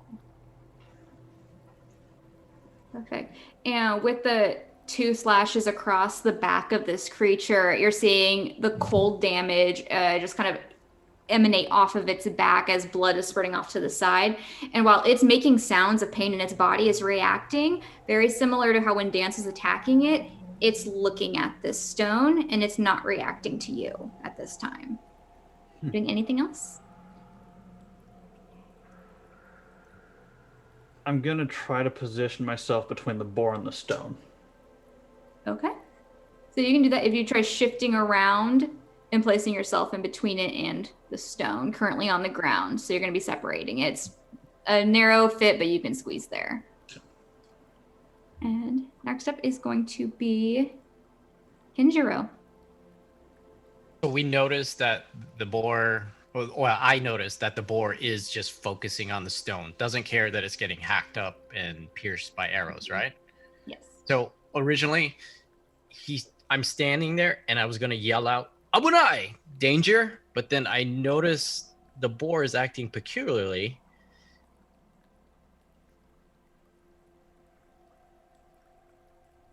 I want to move closer to the boar. And is there anything with animal handling that I can do to find out why the boar is looking at the stone or something of that sort? Understood. So if you're trying to utilize your turn essentially just to observe what's happening right now, I would use animal handling if you're trying to like convince the animal to do something or have it react in a certain manner. But if you're trying to ascertain what's going on, I would probably say, would you go ahead and do either an insight check or an investigation check. I'm better at wisdom, so I will do insight. Let's see here. 18? No, 17. 17.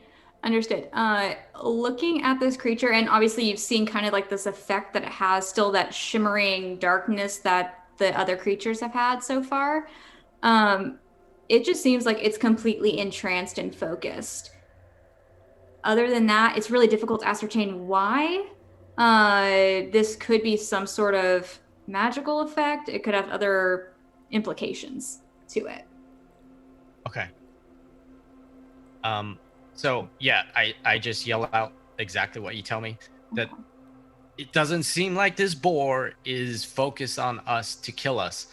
There's something to do with that stone. And then that'll be my turn.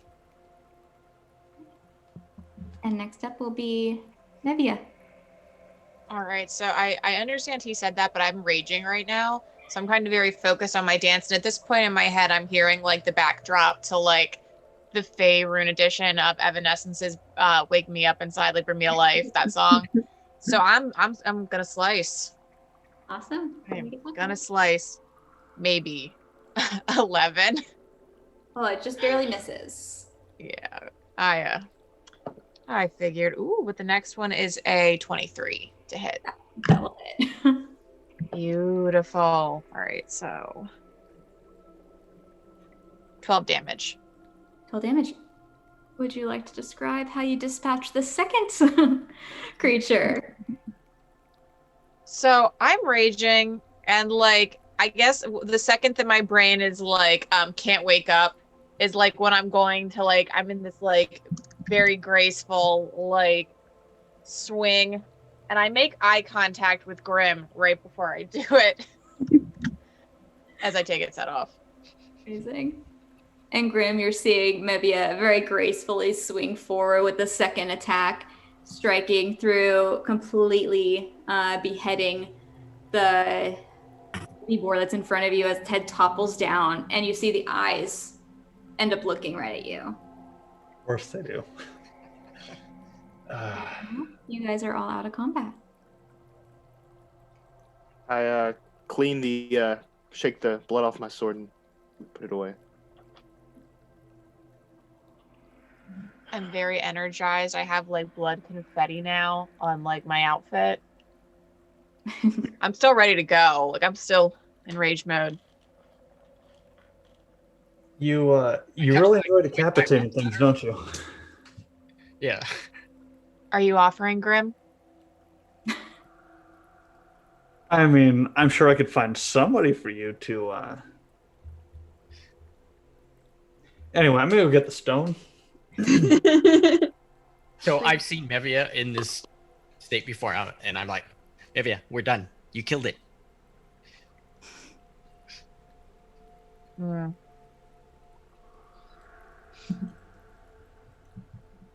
Fine. And as Grimm goes over to pick up the stone, I'm going to try to sneakily reach into my pouch and pull out a deck of cards. Okay. And I just draw one out.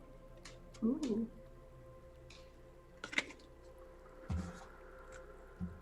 And about 30 feet behind Mevia, you guys see a succubus appear about 30 feet behind her. And I just go, oh shit, Mevia, behind you.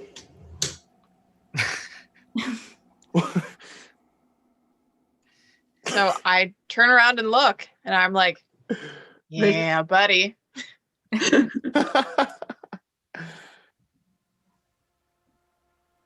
And as described, you see this succubus appear about 30 feet away from you. I'm gonna hit her. Are you gonna run up? Are you gonna throw something?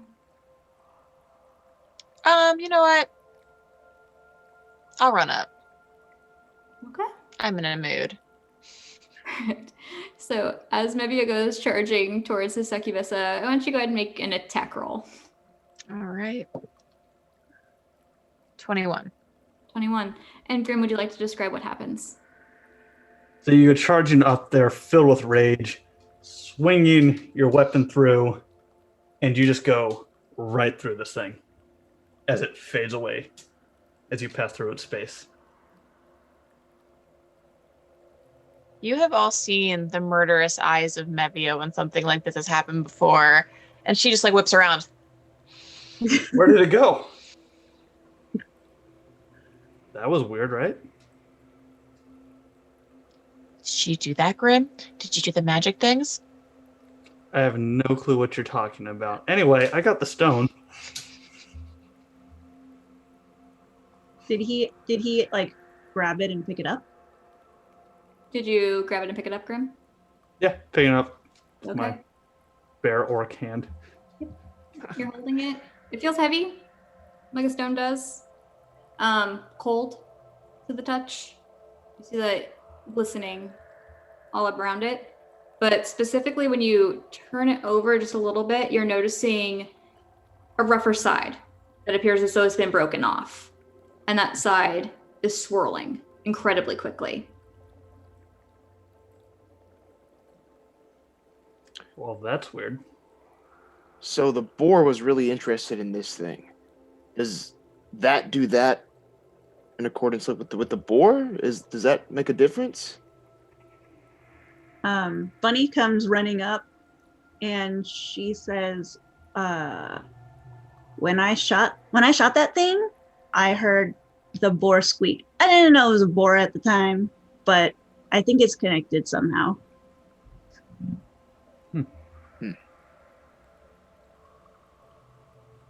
And she'll take out an arrow and just tap the stone with the tip, like jab at it a little bit while Grimm is holding it, because she's checking to see if there are any other noises that happen when she stabs at it with the arrow. She's not trying to jam it. She's like just trying to see if there's a reaction coming out of it. Understood. So as you're poking at it and kind of keeping your ear open for sounds around you, you're not hearing anything react in the same way that boar did. But as you're hitting it, you're noticing the shimmering kind of every now and again spark a bit more. Okay. She'll stop. I'm gonna go look at the boar to see if there's any signs of a change or anything that makes it look different than what a normal boar would look like.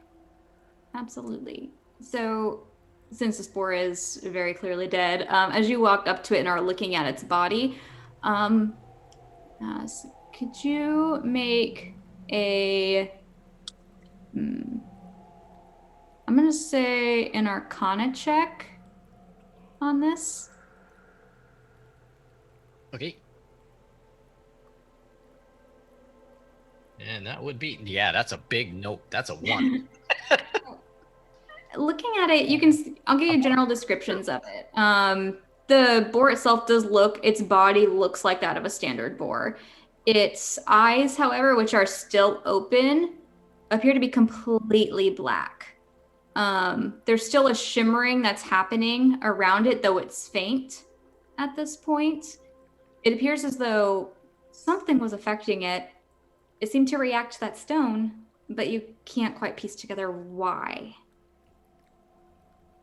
So I only pass on the black eyes to the group because everything else just looks like a boar. Now, does this stone appear to be about the size of 1/3 of a grapefruit? It does. So I'm thinking whoever's inside that rock, I think this goes with the object that person's holding. How do we get it in there is the question. Smash the rock? Yes. May I attempt to pick up the dead boar's head to smash it onto the rock?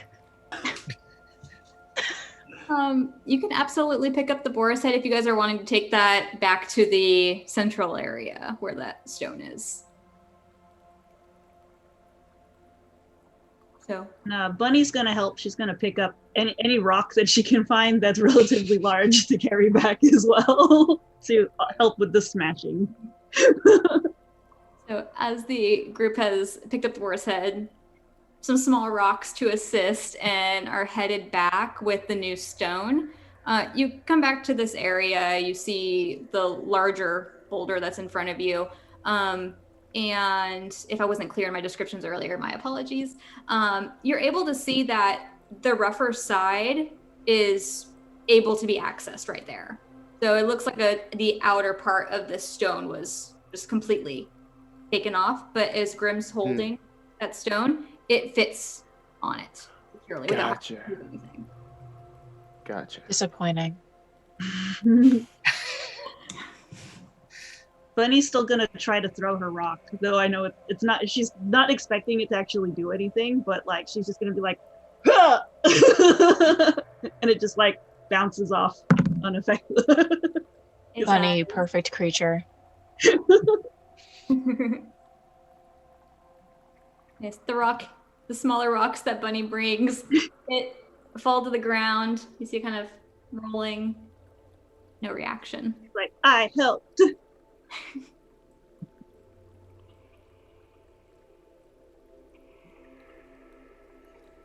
Did Grimm put the rock in the slot on the actual thing?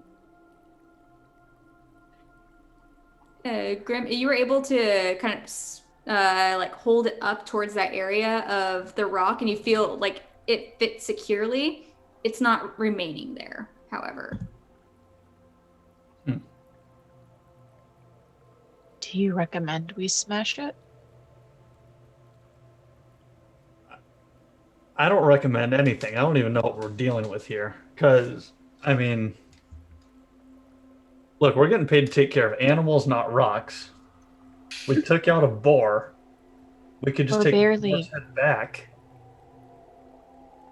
We're barely being paid financially. We're mainly being paid in fun. This is fun for you. Look, I mean, somebody put a lot of time and effort into making this beautiful rock, and you want to smash it. How do you know they put a lot of time and effort into it? Look at the craftsmanship on it. Look at It's those a rooms. rock. Those take time. It's a There's a person those there. those are just called scratches in the ground. Scratches that make you blow up. I mean, some scratches do.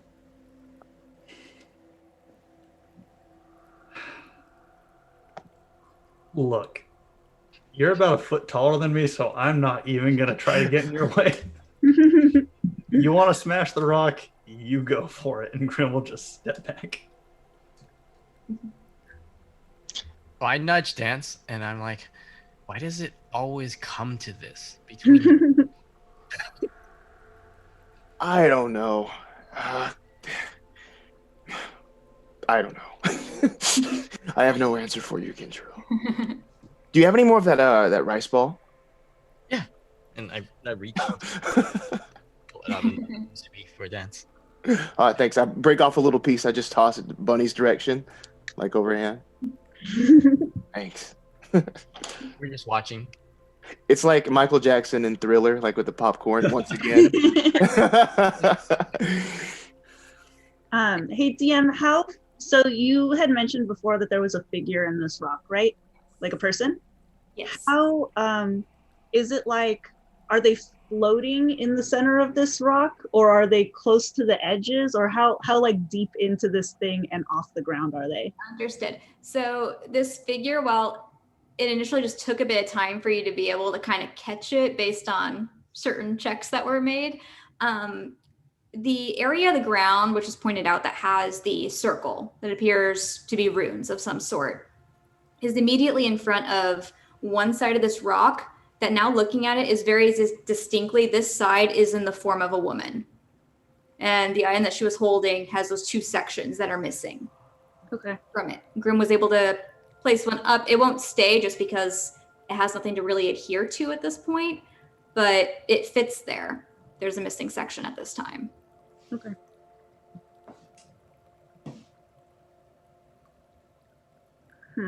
Well, come on, Smashy, get to it. So we agree we want to smash it. Again, I don't agree with anything, but we're all just kind of standing here waiting for somebody to do something. So, might as well be you.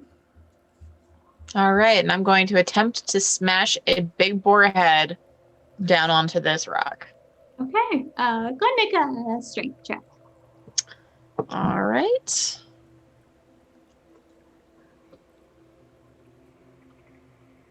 That is going to be an 18.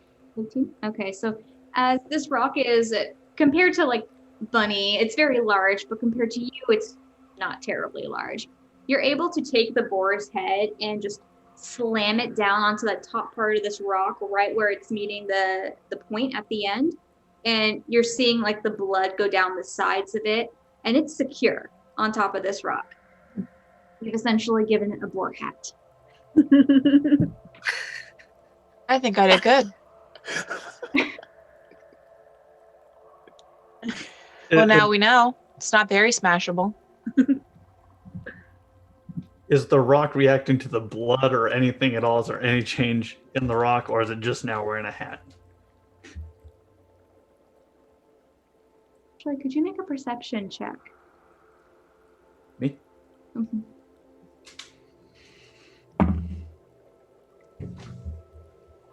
Seven. 7? You're not noticing any type of reaction from the rock? With my mouth full, I nudge Dance. Dame desne? That's no good. It didn't do anything. As always, well, what should we do? Is there anything with these? No. Bunny's gonna It was pick on the other Grimm, path because but we it- had gone down the south path, right? Yeah, she'd gone down the south path. So she's gonna point over to the north path. Change of scenery might be good. Rest of I'm the down. grapefruit's probably down there. Worst case scenario, we find another rock. Or another boar head. Double forehead hat. Or maybe best case scenario, we find another rock. Let's go. go. All right. So as you are starting to go up this north path, it's again kind of a smaller path, so larger people, the party kind of having to duck through some of the branches that weren't quite broken down. Bunny has no problem moving forward. It's about another 25 feet just to the north, and you do see as you're coming into this area, there's not a clearing like there was in the last one, but there is a tree that's much larger than the area surrounding it, the ones in the area surrounding it. And this rock is just lodged right in the side of it.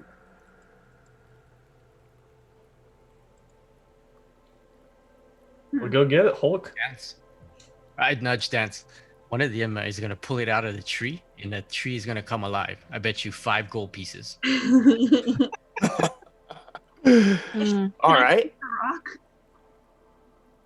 Does it look the same as the one that we had gathered from the last monster? Yes, it does look the same. Similar coloring, and you're noticing it still has a kind of a sheen to it as well. Okay, she's gonna tell everybody to be quiet, and then she's gonna try to shoot the rock. Okay, go ahead and make an attack roll.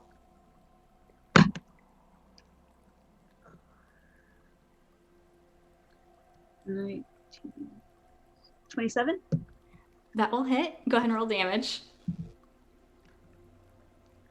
5, 6, 7, 8 damage. Right. So as your arrow, very similar to the prior attack that you took specifically on the other stone, your arrow splinters off to the side, and you see that it looks like it kind of got indented further into the tree. Did I hear any sounds? You're not hearing anything. Okay. No noise this time. Grimm is going to follow Bunny's lead. He's going to reach out. I'm going to see a sickly green and blue energy form in his hand. I'm going to shoot an Eldritch Blast towards this rock. Eldritch Blast. Okay. Go ahead and make an attack roll. All right. That's going to be 21. 21. That'll hit. Roll damage. 8 points. 8 points? Okay.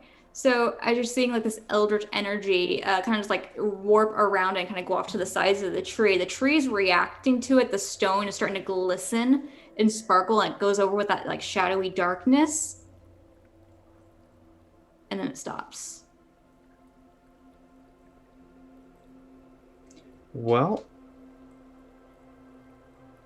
I volunteer Mevia to just go pull out the stone. Absolutely. It'll make a lot less noise than what you just did. And I'm going to go pull it out. Okay. Go ahead and make a strength check. I nudge Kenjiro. Here we go. Get ready. 16. Okay, so as Mevia goes up towards the tree, gets a good grip on the rock with 2 hands, puts a foot up against the trunk of the tree and just pulls out. It takes a second, but it dislodges from the tree. You're waiting there for a moment. Still nothing. You have the rock. And I rolled my eyes because the tree doesn't come alive. And I was like, ah! Hey up. 5 gold pieces to Dance. Didn't we say this was simultaneously best and worst case scenario, finding a rock? Is that what we said? Schrodinger's rock, yes. Yeah. I don't understand that reference. Schrodinger's cat. Oh, no, I guess that's another time and place. I look at Dance. and Dance just. DM, is there anything else in the Bunny would just like to take a quick walk around the area to see if there's anything else here that might be interesting? All right, if you're looking around, go ahead and make a perception check. Where are you? 18? 18. Glancing around, you're starting to notice that the area is becoming progressively colder around you. You're not hearing the sounds aside from your party members at this point. Not hearing any boars or other figures that you're noticing. But still noticing kind of like the distortion around you. How fast is it getting colder? I would say it's unsettlingly fast. I'm gonna go run back over to the group as if this cold is chasing me across the thing and be like, I think we should go. Like now, like right now, like go. And she's like starts heading back down the path towards the rock with the woman in it. I guess we're going. Or is it just the temperature that she felt? There's no visual. I think it's just the temperature. Is it following me? Like, are they going to be able to feel the fast temperature drop? I'd say at this point, since you brought it to everyone's attention, you do notice it's getting progressively colder. Yeah, good idea. Bad sign. Yeah, don't have to tell me twice. I put everything away and I start following Bunny. And you're heading back towards the stone, is that correct? Yeah, because we've got 2 rocks now and there's 2 holes. So Bunny's gonna point at the holes.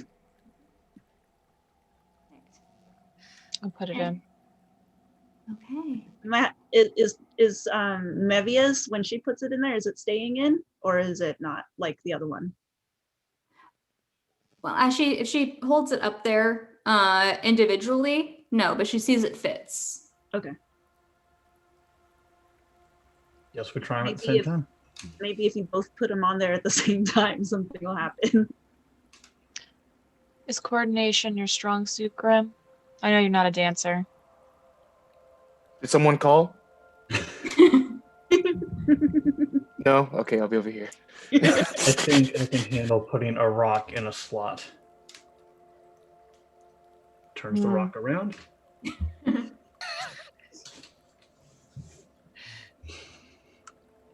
And so as Mevia and Grimm both take the rocks and after a quick turning of one, set them, and you start removing your hands, you're noticing that they're staying at this point. There is a slight glimmer across the rock, and the areas that had previously shown the markings of where these 2 sections had been removed, a thin blue line quickly changes colors to purple, to a deep gray, almost black shimmer. And it starts covering the entire statue. As it starts shimmering, the air around you, the distortion begins getting brighter. Different areas are starting to have that same almost electric buzz surrounding you, and you're noticing different colors also showing up.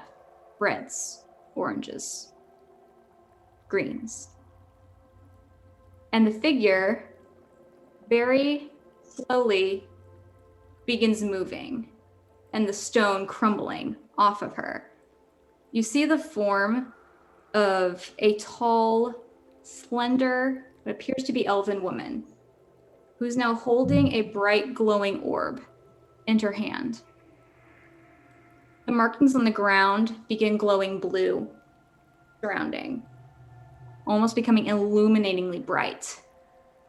And as she looks up to you, it's a very serene expression,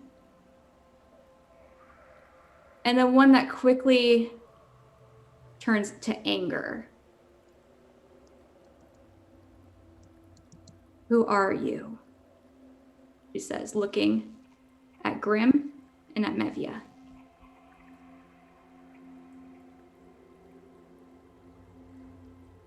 We are just passing through.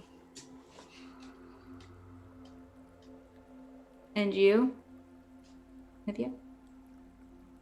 Also passing through, mainly trying to see what's going on with you. I just met her. I don't know what her deal is wanting to investigate all this. Well, you seemed a little stuck. Stop. As she kind of looks around to the ground, noticing the stone crumbling around her. And she's looking around. You can kind of tell she's taking in the distortion that's occurring. And then her face quickly snaps back to you. I had this under control. And she starts reaching back behind her. A bright, warm effect comes from her hands. I'm gonna need everyone to roll initiative. All right. Gonna be an ouch from me, I think. 2. Got a 20. 9. 4. Ooh. 18. At least we rolled good against the bush, guys. I got a 29. All right, Oh, Bunny. nice. And then, Kenjiro, you were in, what was that again? 18. 18? Okay, that's good. And let's see here.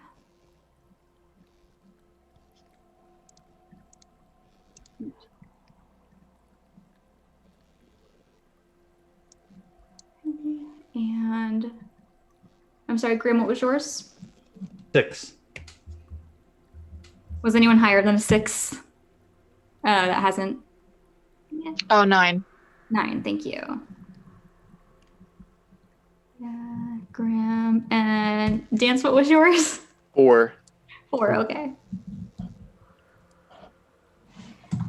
So we're going to start with Bunny. Okay. How close am I to the lady?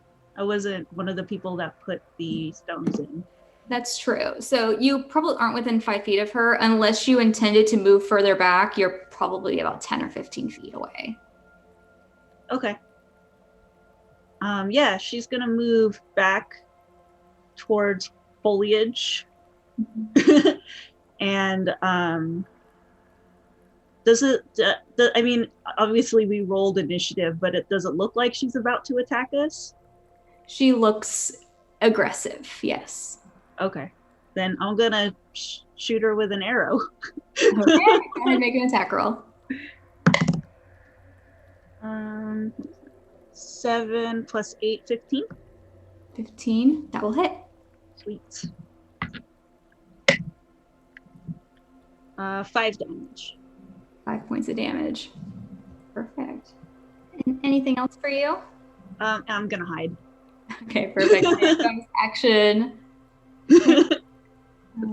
In perfect bunny fashion. Funny fashion.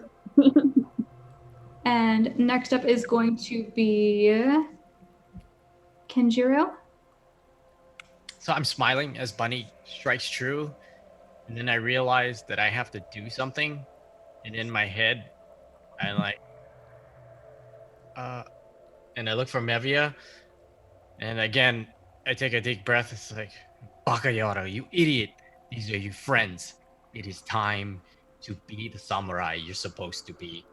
So I kind of shake off all my unwavering and all my kind of jittering that the group has known me for.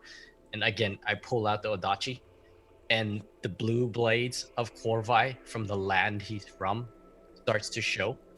And I'm going to run in, and I'm going to do a first strike.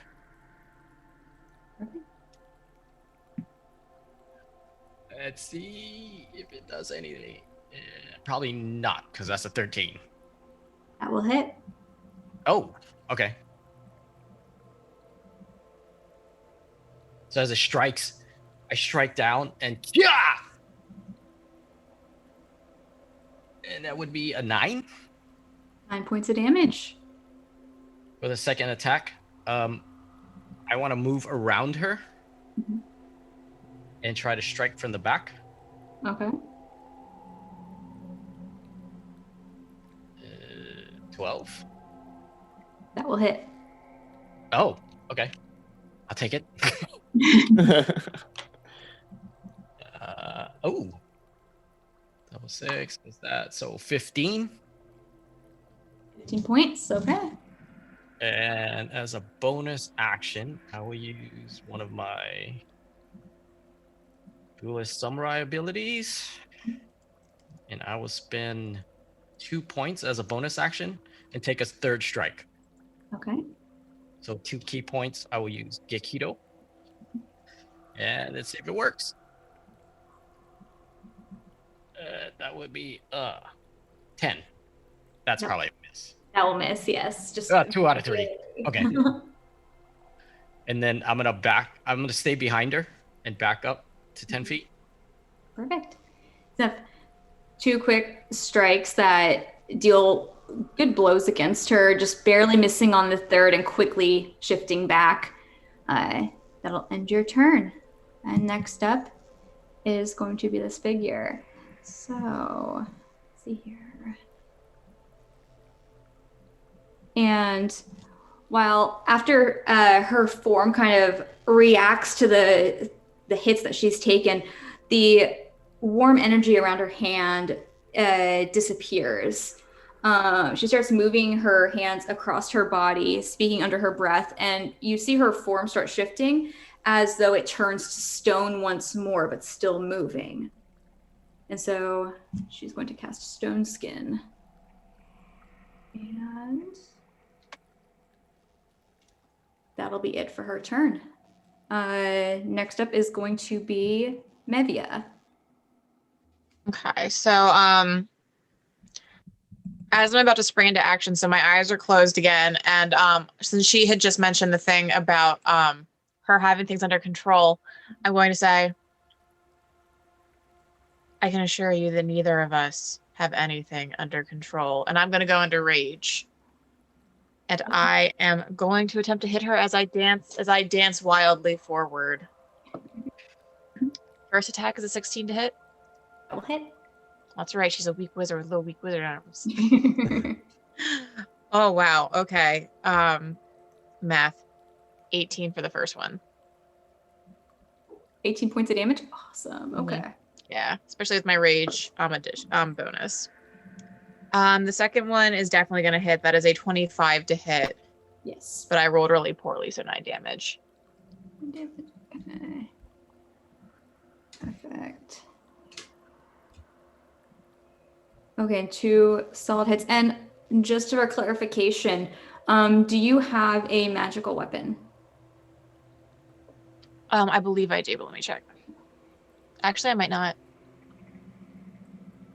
I don't think I actually do. Okay. I think I just gave myself the basic barbarian. There. So as you're going through and taking the 2 attacks against her, while you're definitely noticing it's hitting and causing damage, with the rougher stone skin exterior, it doesn't appear to be causing as much. You do have two solid hits on her. And you're going to be remaining next to her? Yes. Okay. And next up is going to be Grimm. All right. So seeing this go down, Grimm is going to draw his scimitar and very quickly slice into his arm. Unfortunately, he's not paying super close attention and cuts himself pretty freaking deep for 6 points of damage. Oh no. So luckily that coats his blade a bit more, so now almost his entire steel blade is now frozen. And 2 strikes against her. First attack is going to be 10 to hit. That will miss. Second attack, 13 to hit. That will hit. Okay. So that's going to be 5 points of regular slashing damage, and then 5 points of cold damage. Understood. And the slashing damage, do you have a magical weapon? No, the scimitar itself isn't magical, but the Crimson Right is. Okay. So Actually, does that change your weapon to a magical weapon at that point? it's not super specific because it's a magical effect I'm using on the weapon itself. Okay. But the weapon itself is not magic. Oh, okay, understood. Let's see here. That perfect. And what was the total damage? 5 slashing and 5 cold. Oh, cool. Okay, perfect. Oh, is the Crimson Right what gives the cold damage to it? Is that Correct. correct? Yeah. Okay, so yeah, she'll take all the cold damage, but the slashing damage appears not to be going as like into her form as you would expect. Okay. Cool. Perfect. And next up is Dance. Alrighty, I have a similar situation here. I'm going to start off with my bonus action spell. I'm going to cast Searing Smite this time, 2nd level. So let's see here. So with the sword, make 1 attack. That is 23. That will hit. 23. All right. So that's extra 2d6 of fire damage. That comes to 6 plus 5 slashing. Okay. And that's the first attack. Second attack, 19 Thank you. That will hit. for 4 slashing. Perfect. And as you kind of what this looks like is the blade just gets like white hot as he runs up and drives it kind of with a thrust into this figure. Understood. And you utilize Searing Smite too, correct? Okay. So, Can I also action surge? Is that an action in itself to do that? oh, actually, nope, that's a ability for the fighter class, so you can absolutely use your action surge. We're gonna use it. We're gonna hit her again. That's fair. Okay. That's a 14 14, that will hit. for 5 slashing. Okay. Okay. Perfect. And anything else for you?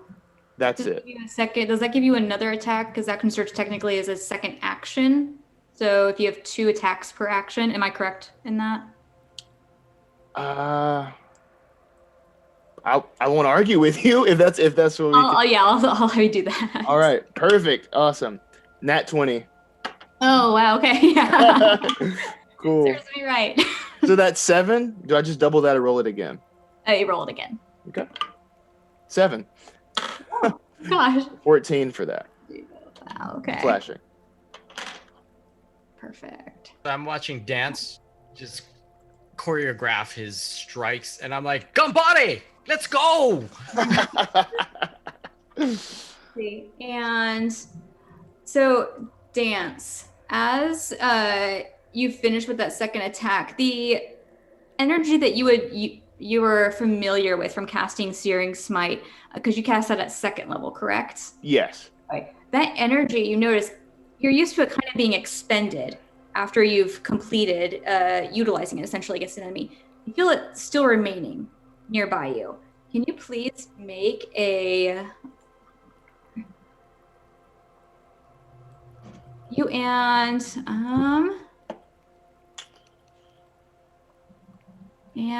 Kenjiro, can you both make charisma saving throws for me? All right. 9.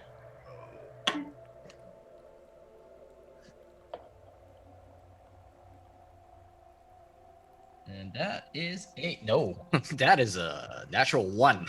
Ooh, okay. So really only one of you needed to fail, but both of you did. So what's really strange is, Kenjiro, you're standing here watching this kind of almost in admiration of Dance's abilities and what he's just completed.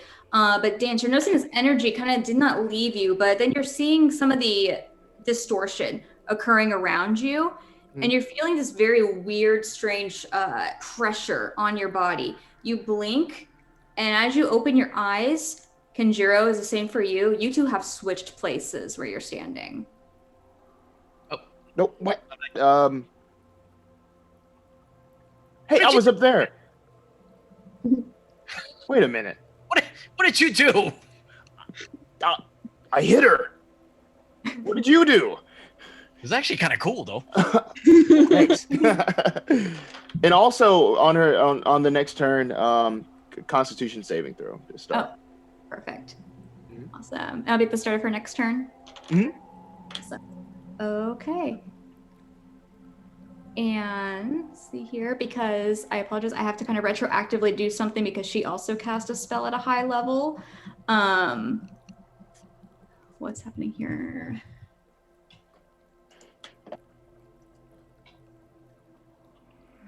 Okay. So notice a sudden swirling energy starts surrounding her form. It doesn't appear to be doing anything at this time, but there is a very distinct swirling energy occurring, separate from her stoic, hard exterior. But now it's going to be going back to the top of the order, so that's Bunny. And Bunny pops out of the hiding place, pulls back. We're gonna just shoot, aiming for this area here.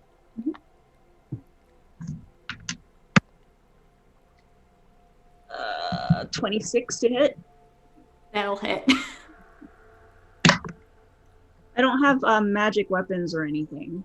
Okay. Regular bow. 10 damage. And so not going to take quite as much, but it definitely strikes her form. Okay.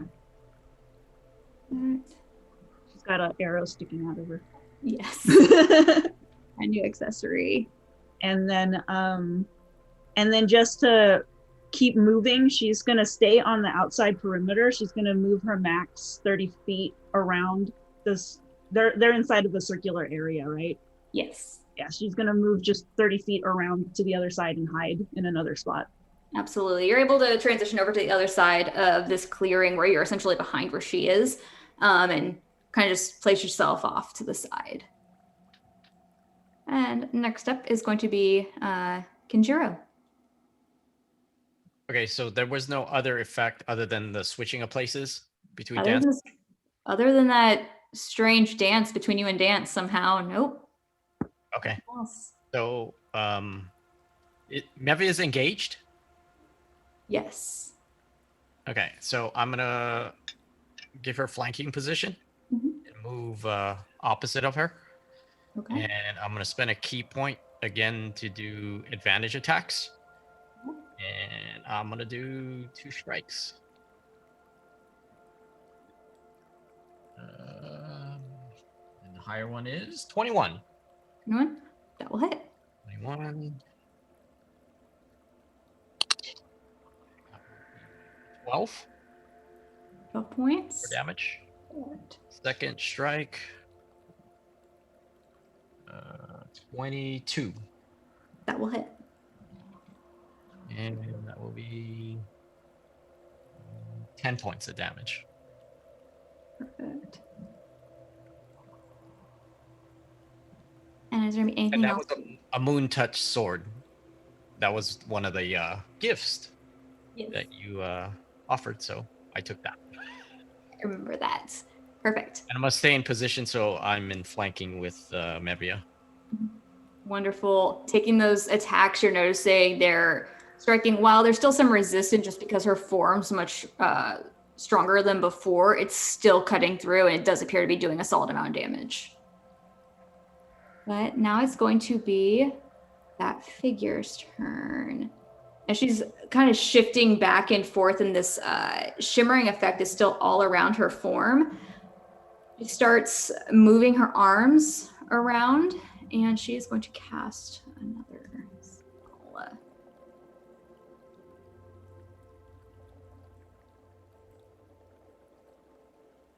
And it seems as though there's a small substance that's between her palms, black and almost sticky in nature. She's starting to move her palms together, and she sticks her hand straight up above her head. A very bright orange flame emanates centered on herself. And I'm going to need everyone to make dexterity saving throws.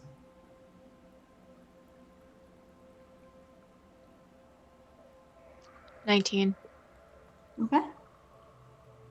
11. Okay. 16. Me too. 12. Well, okay. So saving throw on this is a 14. So anyone who did not make that is going to be taking, let's see here. I don't have that many dice, so dice app it is. Oh, I'll roll individually.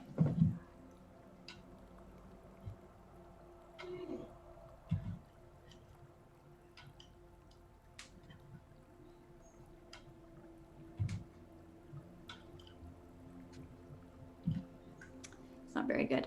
So you're going to be taking 22 points of fire damage if you did not make 14. If you made 14, you'll be taking 11 points of fire damage. 11 points of damage, huh? Yes. Mm-hmm. Eek. But with that as well, you're noticing everyone at this point, because you're so close within the parameters and because you've seen this happen multiple times, any single time that a spell is being cast, something is occurring around you, specifically like the effects of this like glistening and the distortion or reacting in some way. This one is going to result in, let's see, okay, so Grimm, I'm gonna need you to make a DC 15 wisdom saving throw. Yeah. What's the wisdom? My wisdom score is 8, guys. This is not going to be. Oh. Uh-oh. Nope, that's a 9. So, Oh, no. Grimm, and anyone that, unless you had your back to him at some point in time, I don't think anyone did, his form starts shifting a little bit, and then suddenly his entire body retches forward, Feeling and weird. you see his form turn black. There's tendrils that start coming out of his back, Oh, no. polymorphed into a blink dog. Oh, no. Oh. Puppy! You're still you, but you're a blink dog. Oh, no. Okay.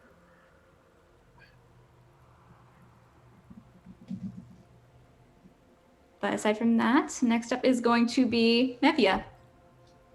All right, so I'm still in my wonderful little rage dance. And while I'm sort of going through the like push and pull, like sort of motions of dance, I do notice that my hits didn't seem to get her very well last time. I'm gonna try and hit that orb she's holding for this hit. Okay. And I'm still flanking with Kenjiro, right? Yes, you are. Beautiful, beautiful. So that means my first attack is going to, the highest one's going to be 16 to hit. That will hit. All right. So my first attack is going to be 16 damage on the orb. Does it do anything before I make my second hit?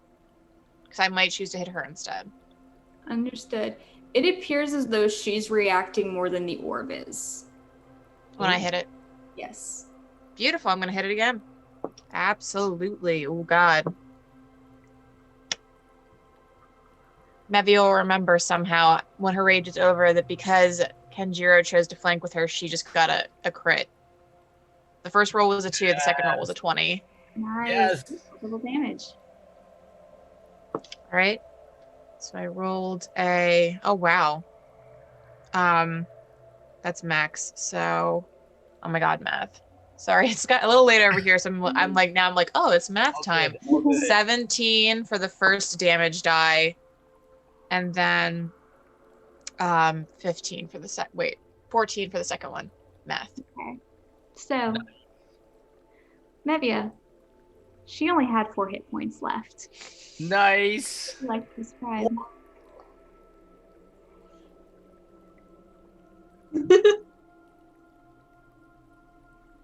All right, so I'm in my dance and I'm doing some like sort of like giant like humming of like a very tribal rendition of I Just Want to Break You Down So Badly, like that song, and I'm just like coming down on it. I like literally do a flip because I did it like nat 20, so I do a flip down and then I shatter it. And like once I hear it shattering, I kind of look up underneath my arm to make eye contact with Grimm. And then I realize Grimm is not Grimm. Was not as satisfying. Puppy. Grimm just sits.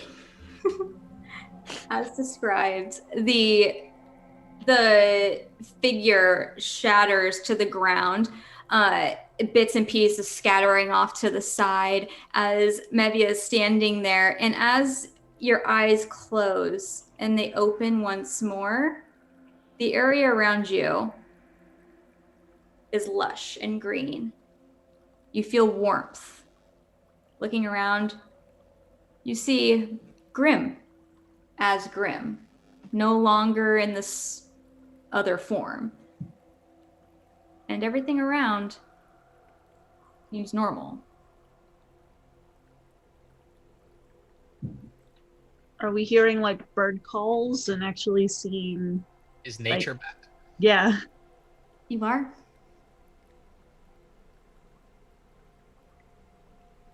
So I'm gonna flick my sword, put it back, look at Dance.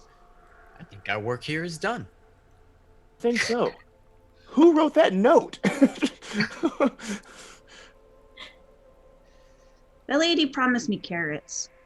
I'm also very hungry. And I Promise look me at coin. There's Speaking some of good boar sitting back there. help me grab this boar and take it back, because pork belly would go really good with ramen. Yeah. Dance books it. Like he's gone. Like it's like in a blink of an eye, he's ran off to the poor. And as the group gathers, the boar gathers themselves about again and heads back towards the city of Mevia. That is where we're going to end it. Hey, Barbecue! Yeah. Awesome. Well, thank you all. You guys were absolutely amazing. I'm so happy that you guys all joined me, especially for 3 first-time streamers. You kicked major ass. I'm sorry I'm cursing on a stream, but you kicked major ass. So great job. And to our amazing sponsors, Session Zero Clothing, oh my goodness, Norse Foundry, and of course, Roaming Player Games. Thank you so much for your continued support, and all of our viewers. We're so appreciative of your support and your company during these adventures. But yeah. And one Hey, final everybody. thing for all of my players. Do any of you have any projects you're wanting to plug? Drop your social media handle. So London, I know we got something over there. Yeah, I'll plug. Yeah, so I am the game master of a Call of Cthulhu stream here on Twitch and YouTube. You can look it up. It's called Spot Hidden, and we do a lot of fun stuff. We're doing a Cthulhu Dark Ages campaign right now, which is really cool. Obviously, I love D&D, so it's like D&D influence with sword and sorcery and lizard people. If you're into that kind of thing. But on February 2nd, I don't know when you're watching this, but on February 2nd, 2021, we're having Becca Scott. You might have seen her on Geek and Sundry and stuff like that. But she'll be on the show, and I invite you all to give us a follow. Spot Hidden. Absolutely. Can't recommend that enough. Honestly, I'm not just saying that because London's here with us right now. Phenomenal show. Absolutely go check them out. Thank you. So awesome. And not going to lie, a little jealous about you getting to play with Becca Scott. That's fantastic. Yeah, she's great. Becca's awesome. And anyone else have any projects, or we just want to do a quick sign off? Name, social media Follow me on handles. Twitch. I play video games off and on. Sometimes my wife joins me. Sometimes she mods and heckles me. Hop in. You don't have to talk about the game. You can talk about anything you want. I just like the social part. So Amazing. Yes, I'm also on here streaming, playing games, and being heckled by the party goblins and all of our friends. You can find me at Slumberjane down here without the period on Twitch. And Nathan, Kelsey, you want to drop social media handles? Sure, I'm Nate. Mostly find me on Instagram at Dungeon Master Discussions, as well as on streams for the Initiative Order.